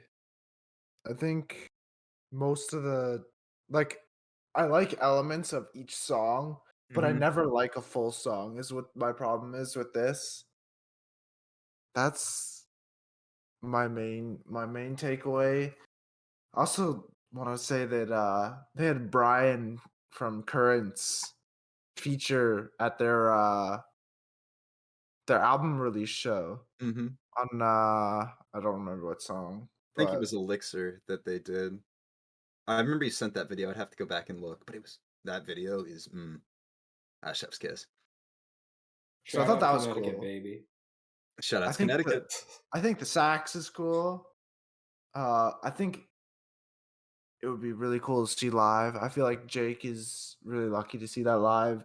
Is Yeah. this just like a band member like dedicated to the saxophone? Yeah, or there is a guy just Yeah? sitting on that stage jamming with a saxophone. Nice. That's so cool.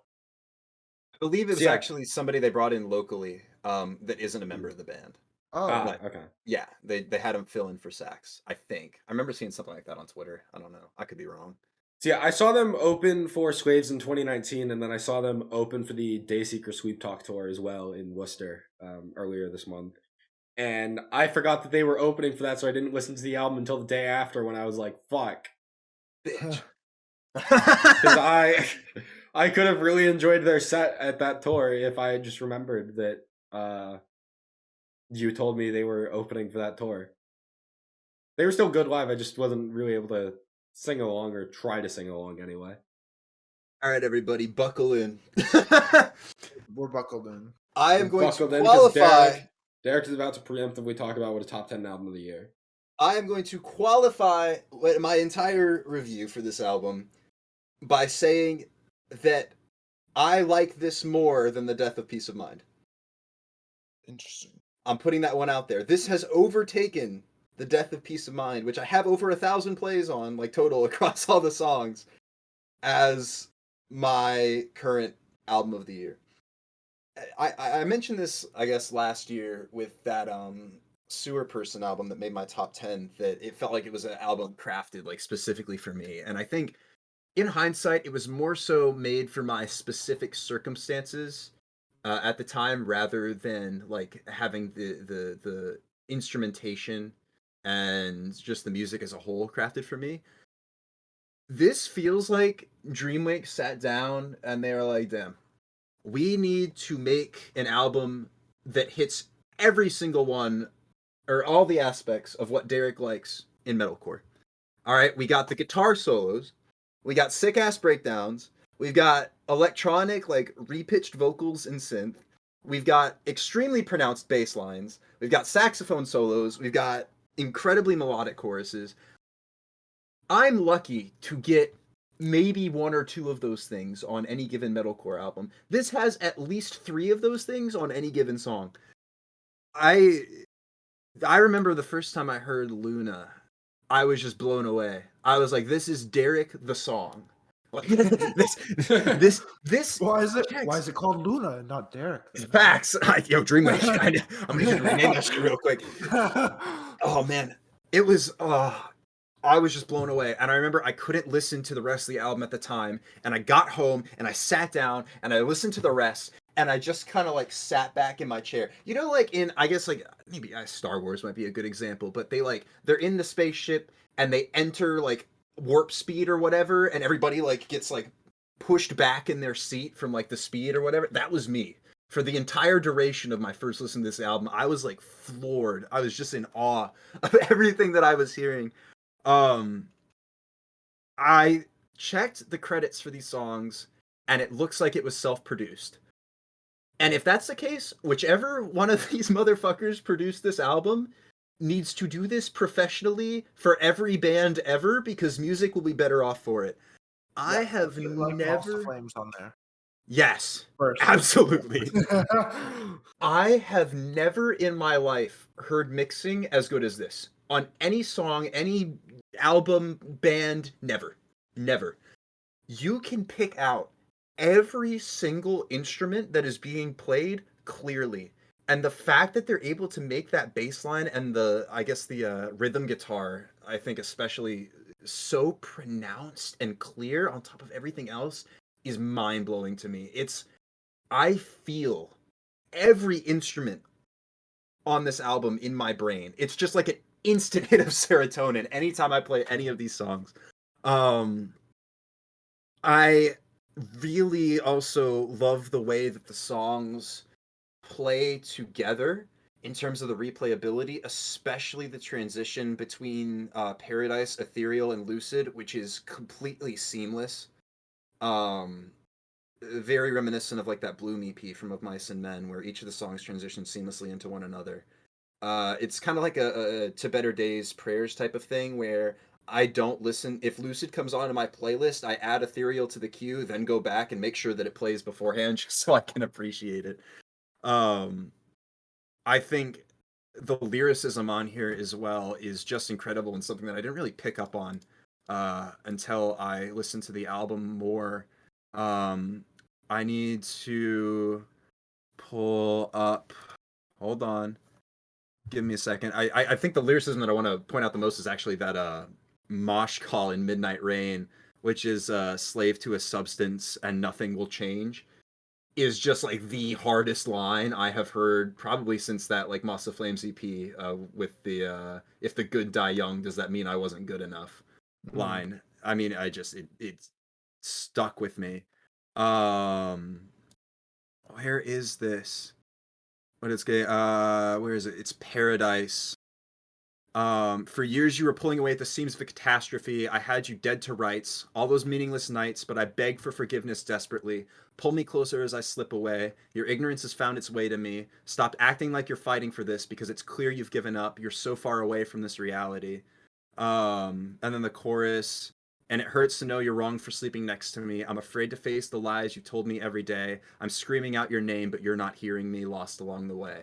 And this whole album, as I delved into the lyrics, which was hard as hell to do because there only like 4 songs have online lyrics and there's none on Spotify. But the whole album is about like struggling with your own mental afflictions while watching the relationship that you're in with your significant other fall apart and watching them drift away, and there's not really anything you feel like you can do about it, and you start to like blame yourself and your own afflictions for it. And that shit hit home a little too close to home. It would be one thing if it was just the way that this band carried itself instrumentally, and you know the way the vocal melodies came across. Like I think especially in the chorus for the closer Lucid, Paradise, and the melody on the chorus and Elixir like really stand out to me. But it's not just vocally and instrumentally, it's lyrically. This album checks every single box for me. I mean, there's just something new to appreciate with every single listen. And I've listened like 20 something times at this point, and I can't get enough of it. I think Lucid is an incredible closer, especially having connected to the previous 3 tracks. And I think the only gripe that I have is that I wish that Neon was a stronger opener, especially because the band demonstrates with those last 3 tracks that they can make, you know, that transition work well with itself, and they can do a fade out with Lucid. I almost wish that Neon had a little bit more opener energy in that build. And I think it does a successful job in demonstrating the aspects of what the album is going to have. And so it's a good opener in that respect. I just wish it was maybe a little more tied in to the rest of the album. But other than that, I think this album is flawless. And I can't remember the last time I was this floored by, you know, a debut album, a new band that I found. You know, a lot of times we get a debut album or from a new band, or I find a new band and I'll be like, okay, I like a couple songs off the album. With this, it's just every single one. And I would think that I would get tired of it after listening to it so much in such a short amount of time, but I haven't. And instead, like I said, I'm finding something new to love or new lyrics to appreciate with every listen. And I'm spellbound.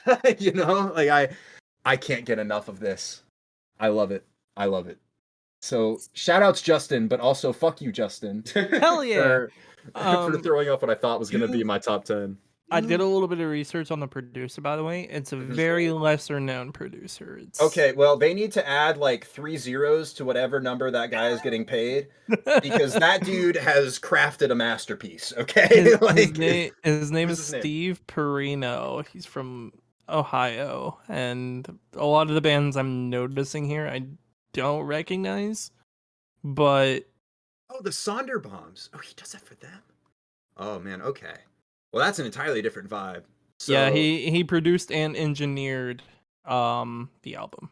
oh I man. believe. Well, I don't know if they did. I guess I don't know if that counts with the mixing or whatever, but either way, I mean, the production value on this, the electronics is incredible. Wow, yeah. Yeah, this as far as I'm concerned, this album's a masterpiece. Like this even if it's maybe not like I would say it's objectively a masterpiece, but I feel like with, music being so subjective, it's hard. But like for me, like I said, this feels like it was made for me and ticks every box, and I am just so excited to have been able to I feel like I was gifted with the chance to listen to this album. I can't say that about very many albums I've heard like ever. I can think of maybe 5 or 6. So, this is something really special for me, and I'm my highest recommendation in a long time to go check this out. Especially for a band of their size. Yeah. What's up, Jacob? You've sold me. Okay, good. Yeah. Everybody needs to check this out. I mean, like, I know you guys all have, but like this, yeah, it's just something special. And you know what? Like you said, Jake, they don't even have. I mean, are they up to 30,000? No, they're at 28,000 monthly listeners. This is quality that you would expect out of a veteran band that's got 6 or 7 digit monthly listeners, 3-4 albums in, not a debut album. I mean, just phenomenal stuff. Incredible guitar work, drum work. The bass lines on this song are phenomenal. The way that I treat the vocals as well on this a lot like I do John Mess in a way, because the clean vocals, I've shown this to a couple people and they've all had the same thing, that they aren't really as strongly feeling the clean vocals. Mhm. And I think I wasn't either on my first listen or two. Once I started treating them more like another instrument, I guess, in the same way that I do a lot with like the John Mess vocals in A Dance Gavin Dance, where he said outright that he wants to use his vocals like a 6th or 7th instrument or whatever.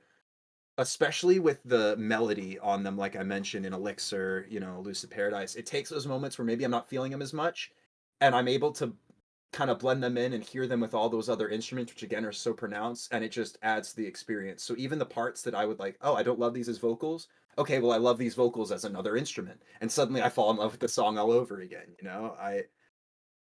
Yeah. I mean, I think it comes through like how fucking passionate I am about this album, and it's just because it feels so specifically tailored to me that it's unreal, and I am so glad that I get to listen to this. I've listened to it at least once a day since Justin showed it to me. So Whoops. yeah. So that's is on now you. the point where we rain on your parade a little bit, or Yes. do we just move? Okay. Well, So- you can rain on my parade if you want to. I would also be fine with you leaving. I will don't- not rain on your parade.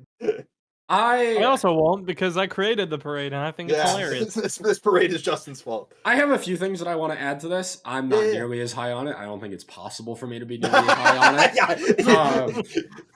Yeah. I agree with your point on Neon. It's like fine as an opener, but definitely like the most underwhelming piece of this album. Mhm. My favorite song on here is Elixir. Just the way that song opens up and the chorus, I really dig.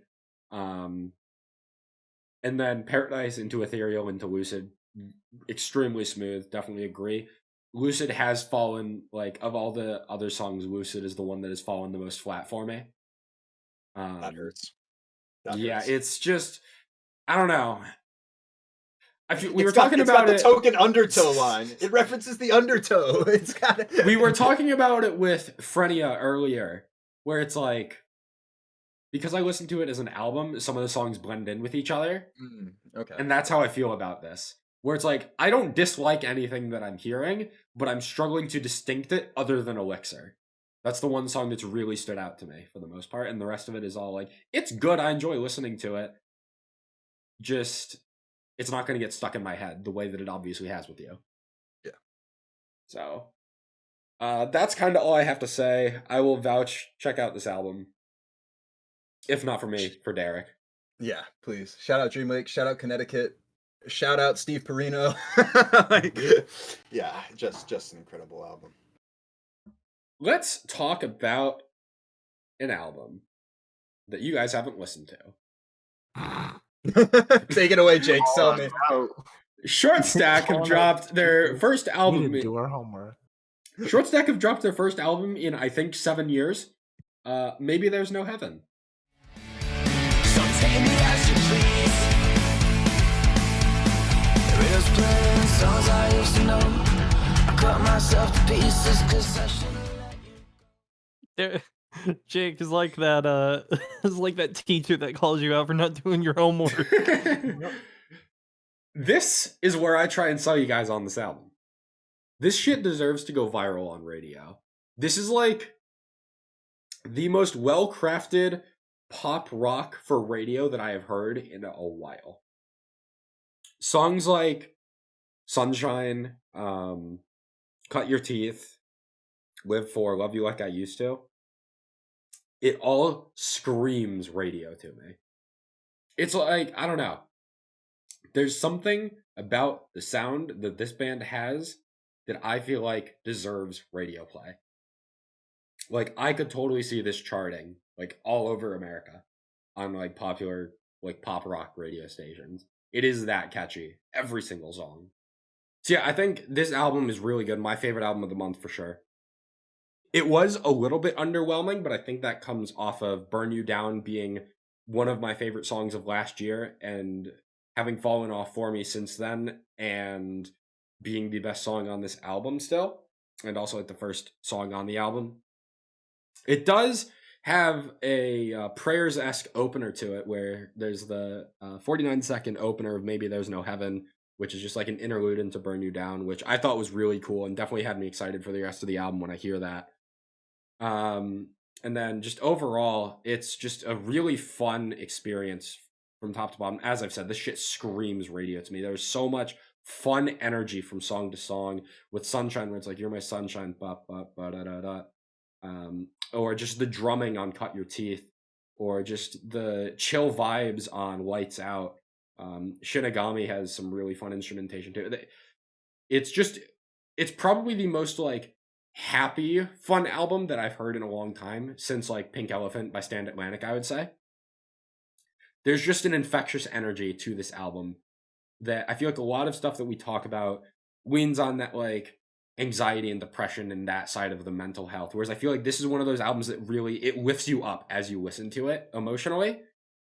And it's not like you're resonating because you resonate with like the sad thoughts that are being brought up. You're resonating with it in just like life is good type of thing, which that's not entirely what the album is about. But it's just the instrumentation and the vocals really do just scream fun energy to me. That's really the big selling point here. If you want to have an uplifting pop rock album experience, this is the go-to as far as I'm concerned. There's other pop rock albums out there, but this has a different sense of uplifting energy to it that I have not heard in a long time. I think my concern with this band is I keep thinking they're like a new band, but no, they're they've not. been around for a while, yeah. They've been around for a while. They just so- went on a hiatus for a while before coming back last year. Yeah, so I did enjoy Burn You Down when that came out, but just everything else after that, I just did not get the time to get into. And then when this have album- you listened to Sunshine at all? Because I think I if did. there's- I listened to it before Okay. the podcast. yeah, I feel like that's probably the most similar to Burn You Down. Burn You Down was definitely a bit misleading as the lead single, because it's the only song on here that has like a harsh vocal on it. It's the heaviest song on the album by far, and to have that be the opener was a little bit strange. But going back to this album a few times since it dropped, I definitely just really appreciate I'm just repeating myself at this point, but the uplifting energy. I really enjoy it. Yeah, I'll probably give this album a listen after the podcast, but this album just came out when a lot of A bad time. stuff came out, and then like just a bunch of work stuff shifted. So. That's how I felt as well about this and the next album that we're gonna. Well, I say we, like I'm gonna be able to talk about it, but two that I definitely want to listen to, and I'm excited to hear or having heard you talk about Short Stack, and also to Monument of a Memory, which I guess I kind of spoiled it. Whoops. To see what your guys' thoughts were before I get into it, just because I didn't have the chance to get to it in April, but definitely gonna be checking it out. I don't have too much more to add on this album, so yeah, let's move on then. I guess with me having spoiled it, Monument of a Memory have dropped their newest album, Harmony and Absolution.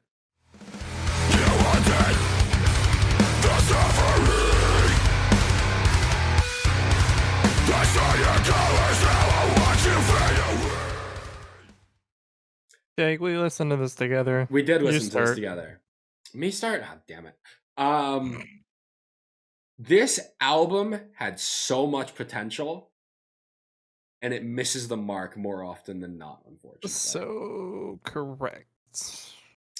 Atrophy and Seeking Somewhere. Banger songs. And even some of the heavier songs on here, like Black Gold and Shadow Walker, I think are great. Rat, too. I also think Rat is just a really funny track. When you look at the names of every other song on this album, you have like Distilling Spirit, Seeking Somewhere, Victorious When the Devil Failed, and Rat. It's really funny. I expected Rat to be a brutal song, but it ended up being Black Gold that was the brutal heavy one, and has probably one of my favorite vocal deliveries on the entire album, with the sing scream chorus of Forged in Fire, Watch It Grow Higher, Hammer the Iron, there's still work left to do. The vocal delivery on that it's so good. But in saying that, there is so much untapped potential here. This band is leaning into more of being metalcore, when I feel like they would be better served leaning more into the Queen vocals and going for more of a post-hardcore sound. And I feel like you would agree with me there, Justin, right? Yeah, I agree. It's just, in regards to both Atrophy and Seeking Somewhere, those songs are really good. I wish it leaned more into that. I did also find it very weird they put Elizabeth.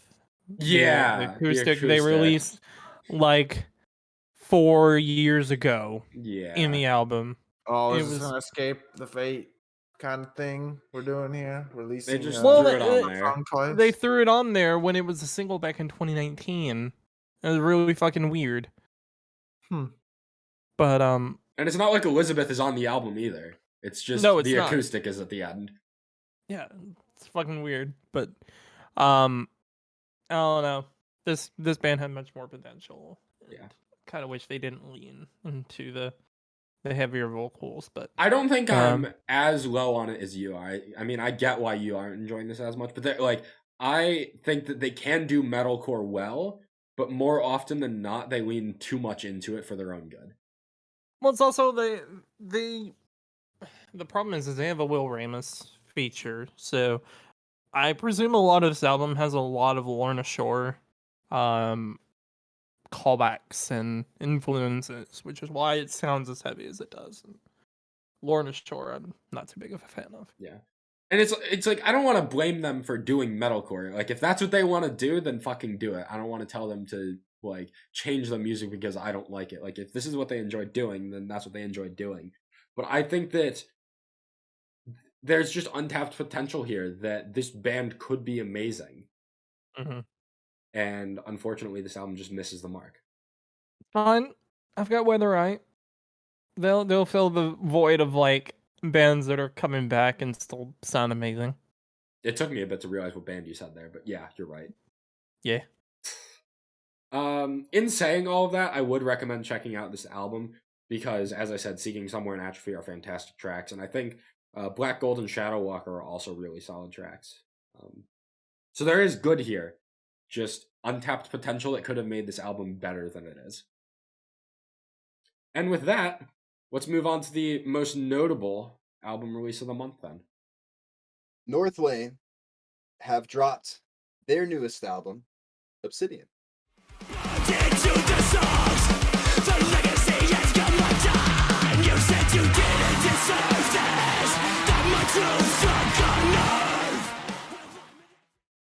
their 6th studio album, and apparently this was all independent. No, Yes. no record label. Huh? I didn't know that until today. Which I feel like good for them. Mhm. And I don't know what it is with Australian bands and fucking off with their label, but Between You and Me also recently left their label, and they were excited to announce that. So it's interesting there. But this has been, I feel like, a really successful album release for not being on a label. Yeah. I haven't heard people shut up about this album. Not that they should, but that I feel like it's doing really well and had a lot of promotion, especially from other bands in the scene. Supporting it's bands supporting bands, and looking at these Spotify numbers, only what, like 2 weeks removed from the album release, right? Something like that. Yeah. They're doing really well. I mean, the singles put up numbers. Um, Clockwork obviously doing really well, but everything, in the comfortably over 100,000, which for an independent release in this scene is really, really good. Mhm. Now, I gotta ask, Jacob, how are you feeling? This album is not what I expected at all, to be honest. So what were you expecting then? I was expecting like an Alien 2.0. Okay. What would you call this instead? Is there any comparison? This is still experimental. Hmm. I don't think it's as experimental as Alien. I think like at the start, I start Clarity at the start of the album, and I'm like, am I listening to Northlane? Is like this Right. sounds like like I feel like I'm like watching Interstellar going to space or something. Yeah. And then it kicks in and I'm like, holy shit. Yeah. And then you just get to like you go through the singles there, and I'm like, these are way better than I remember. And I'm like, Right? wait, what is happening right here? I did not like my expectations for this were not great Yeah. because I didn't really enjoy the singles, but I think all the singles were actually very safe songs. And then Mhm. after you listen to all the singles, you get to, is this a test? And then it's all of a sudden like, oh, here's the experimental shit. People yelling in my house. Fuck them. Yeah, like Zen, I think it's Zen, Yeah. is the one where it's just like 2 minutes of instrumental at the end. And yeah, it is. It's just like it feels like Interstellar again, dude. It feels like you're going through a black hole, or it's the I don't know. I think overall Alien is a better album. I think they went into the electronics in a more darker tone than this. This feels, which is kind of funny because this album is called Obsidian. Yeah. Yeah, sure. It doesn't feel as dark as Alien. Yeah, I like this a lot more than Alien. As somebody who didn't really like Alien, I'm much more of a Node and Mesmer type of Northlane. I really enjoy both of those albums, and Alien felt like a shift that was a lot more experimental that I wasn't really feeling as strongly about. Mm. And I think, like you mentioned too, Obsidian is more experimental, I guess, but it's in kind of a different direction. Yeah, And it's like a complete 180 from yeah, Alien. I feel like yeah, it's like and still electronics, but it's more. I don't even know. I guess like I said, it's more. It's less. It's more. It's not as darkly it's toned. less dark, more cyberpunk almost, Yeah, right? yeah, Yeah, yeah. yeah. I Interstellar. I think yeah, it's a Northlane gone EDM, but also Starset. Like, Yeah, that's actually a good way of putting it. Let's yeah, stress it. I I like your point about the singles being better than you remember, because I think Clockwork and Plenty are both a hell of a lot better than I remember them being. Yeah. Um, And the 3-song run of Inamorata, Obsidian, and Dark Solitaire, I think, are probably my 3 favorite songs, especially Inamorata, off this album. I like Uh, Zen Cypher Nova. If I can Those, interject right yeah, here very quickly, Inamorata is one of the few songs on this album that I actually liked. I'll touch on that more later. I don't want to ruin you guys' flow right now. Well, I guess I listened to the first 7 songs on this album, and I was sitting there simultaneously very intrigued by what I was hearing and kept captivated by the fact that this feels new and like Northlane are doing something here that no other band in the scene is Mhm. doing. And I was simultaneously bored out of my fucking mind. And I think I felt that way up until right around like halfway through Nova, through the end of the album. And to me, I think that this I'm gonna make a comparison here to The Greatest Mistake of My Life by Holding Absence. In that, maybe not to the same degree, I think that this is an album that as a whole, I can take this album and put it up on a pedestal and say, Northlane, 6 albums in, are doing something that feels like Northlane, but also completely different. And I think that Mhm. no other band in the scene is doing what Northlane is doing. And this album as a whole is going to advance the band and advance the genre. And I can also then take it off that pedestal and say, I don't like this album as a whole.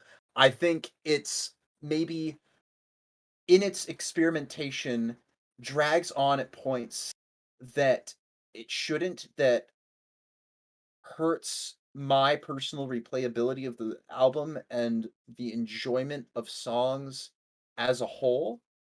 And I also don't think it helps that I don't really love Marcus Bridges' Uncleans.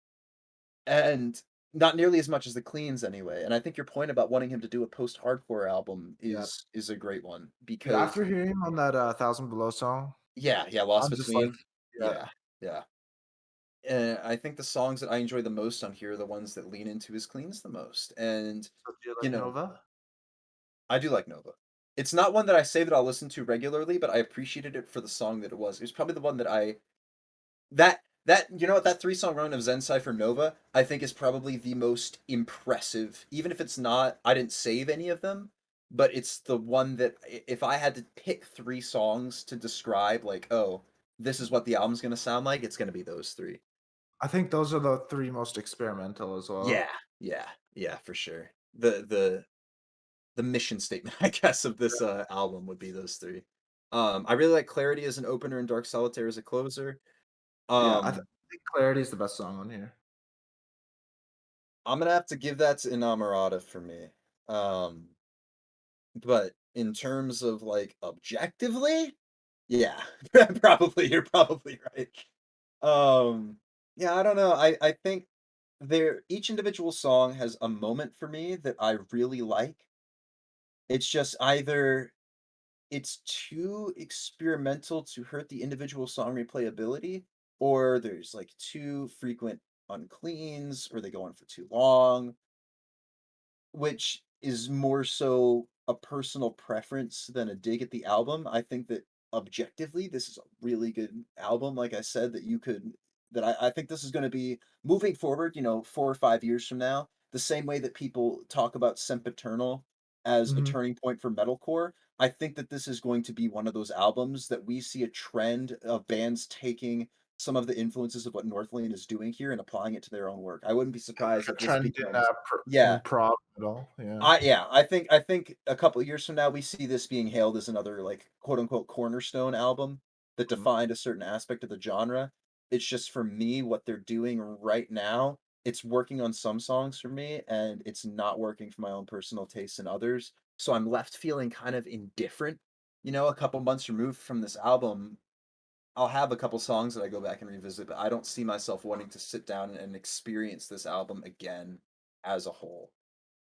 I think pleasantly surprised Yeah. is how I would put it for myself. Yeah. No, me too, especially with how I was feeling With about the, the singles, yeah, or how we were all feeling, I guess. I feel like for the most part, we all pretty underwhelmed by the singles yeah. when they came out.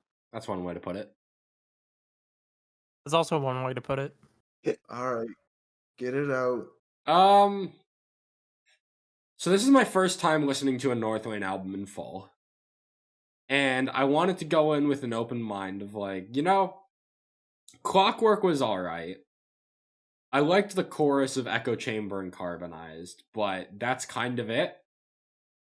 I get halfway through this album and I'm like, in hindsight, did I actually like those songs, or am I just trying to force myself to like it? I was just so like, this sounds terrible to say, but like I felt nothing listening to this album. I was just like I was just in a state of like existence. It was just like this music is going in one ear and out the other. And it just was not clicking with me in the slightest. That did change with Zen and Cypher.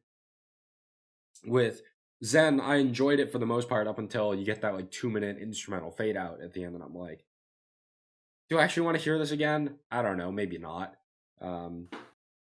Cypher and Enamorada are the two songs that I added to my playlist after this album. Both of those have enough redeeming qualities for me to go back to them at least a handful of times, but really they're just like in my playlist is like proof that I listened to this album and I didn't entirely hate it. I really haven't gone back to it very much, and it's Well, I think all that, it would be one thing if you were saying it about a different album, but I think that that's in the nature of it being experimental, is that it's just not going to be for everybody. I've tried listening to Northlane stuff before. You guys have sent me songs off of Alien and I think some of their older stuff, and none of it's ever really clicked with me. So I'm not necessarily surprised by this reaction, but I'm glad I at least gave it a shot. Yeah, and I have the same sentiment as you. I think for a lot of these songs on here, I feel like I can speak highly of it as an album and still be like, yeah, I'm indifferent hearing some of these things. Like Echo Chamber, I think particularly for me, stands out as something that I'm just entirely ambivalent about. Like, yeah, I don't know. I appreciate the album for what it is and what I think it'll do for the genre. I got a couple songs out of it. I'm happy. I got my couple of songs. I also think for me, as someone that's not really a fan of this band very much, the fact that this album is as long as it is, I believe it's like, 56 minutes long? Yes. Yeah. It's a long album. If you're not invested in what you're hearing, it's gonna be when I'm 7 tracks in on Is This a Test? And I'm like half an hour into an album listen, and I could have listened to that Short Stack album in full by that point. Yeah. And I'm just like, it's going in one ear and out the other, and I'm just like not invested in it. And even when it gets better in some songs like Cypher and Enamorada, it's not enough for me to get. At that point, I'm just like almost so jaded by the experience that like I can't get reinvested into it. When the first 7 tracks of this album just leave me nothing. Not to say it's a bad album, that's just my personal take on it. Obviously, this band is big enough to be pulling this type of an audience for a reason, so. Yeah, if nothing else, I'm excited to see where they go after this, The influences in other bands aside, the influence on their own sound, where it's experimental enough that I'm wondering where do we go next? And I'm kind of excited to see it because I'm seeing glimpses, even if I didn't enjoy the album as a whole, I'm seeing glimpses of a lot of things I enjoyed here. I'm just like, okay. I'm tentatively hopeful for future Northlane releases to maybe go back to that same level of enjoyment that I get out of Mesmer and Node. Is that a wrap? Sounds like a wrap to me. April was certainly a month of music. It was. A lot of good shit. Yeah, there was a lot of good shit. I also feel like it's probably one of the most underwhelming months that I've had in a while. I feel like the volume was the greatest. Yeah, there was a lot of underwhelming like quantity over quality. So that, like there was a lot of stuff that we didn't end up talking about this month that I just really wasn't feeling very much. Yeah. The highs of April were definitely very high. Yep. But there's also a handful of forgettable stuff, and that's why I'm glad that we started just picking out a handful of songs instead of discussing bands just as a whole. So absolutely. It's more fun for us and hopefully more fun for anyone listening. So I guess since we do have some extra time, if you guys have any releases that we didn't get to properly talk about tonight that you want to make a note of before we fully wrap up, now's the time. Everest put out a single called Pretend, which I think is their best single in a while. We didn't get to it just because the sheer volume of Yeah. what we had. But that's good. There was a new State Champs song, which I think is combined with an album that's coming out later this year. That's pretty good if you like poppy punk style music. Let's see what else I've got. Shallow Sky had a funny song title as well. Muscles are useless against ghosts, and that song was pretty good. Apart from that, nothing else really hitting my radar. Everything else that I enjoyed, I talked about. That's like 5 guys riding bikes. Yeah, exactly. Guys riding bikes, yes. I've Is it got bike 2 or songs bike? I would like to make note of. Yes. Drag Thunder put out a new song called Crooked Halos, which is the best thing they've released in a hot minute, but still not one of my favorite things I've heard this month. And we'll be talking about it when the album drops. I think that's in June as well. And Villain of the Story also put out a new song that I thought was really solid because it didn't have very many harsh vocals in it. So, yeah, those are like the 2 releases that I would have tried to squeeze in if we didn't want to limit ourselves to just picking like 7 or 8 songs each. But Yeah. I guess for me, I would say 3 albums. Lights put out a new album called Pep. Great electropop album. The closer is incredible. Monuments, which is another one of Andy Sizek's projects. I hope I didn't butcher his last name. More gent like metalcore, put out a really good album called In Stasis. Makeshift Harmony, definitely the highlight off of that. Incredible vocal melody, instrumentation.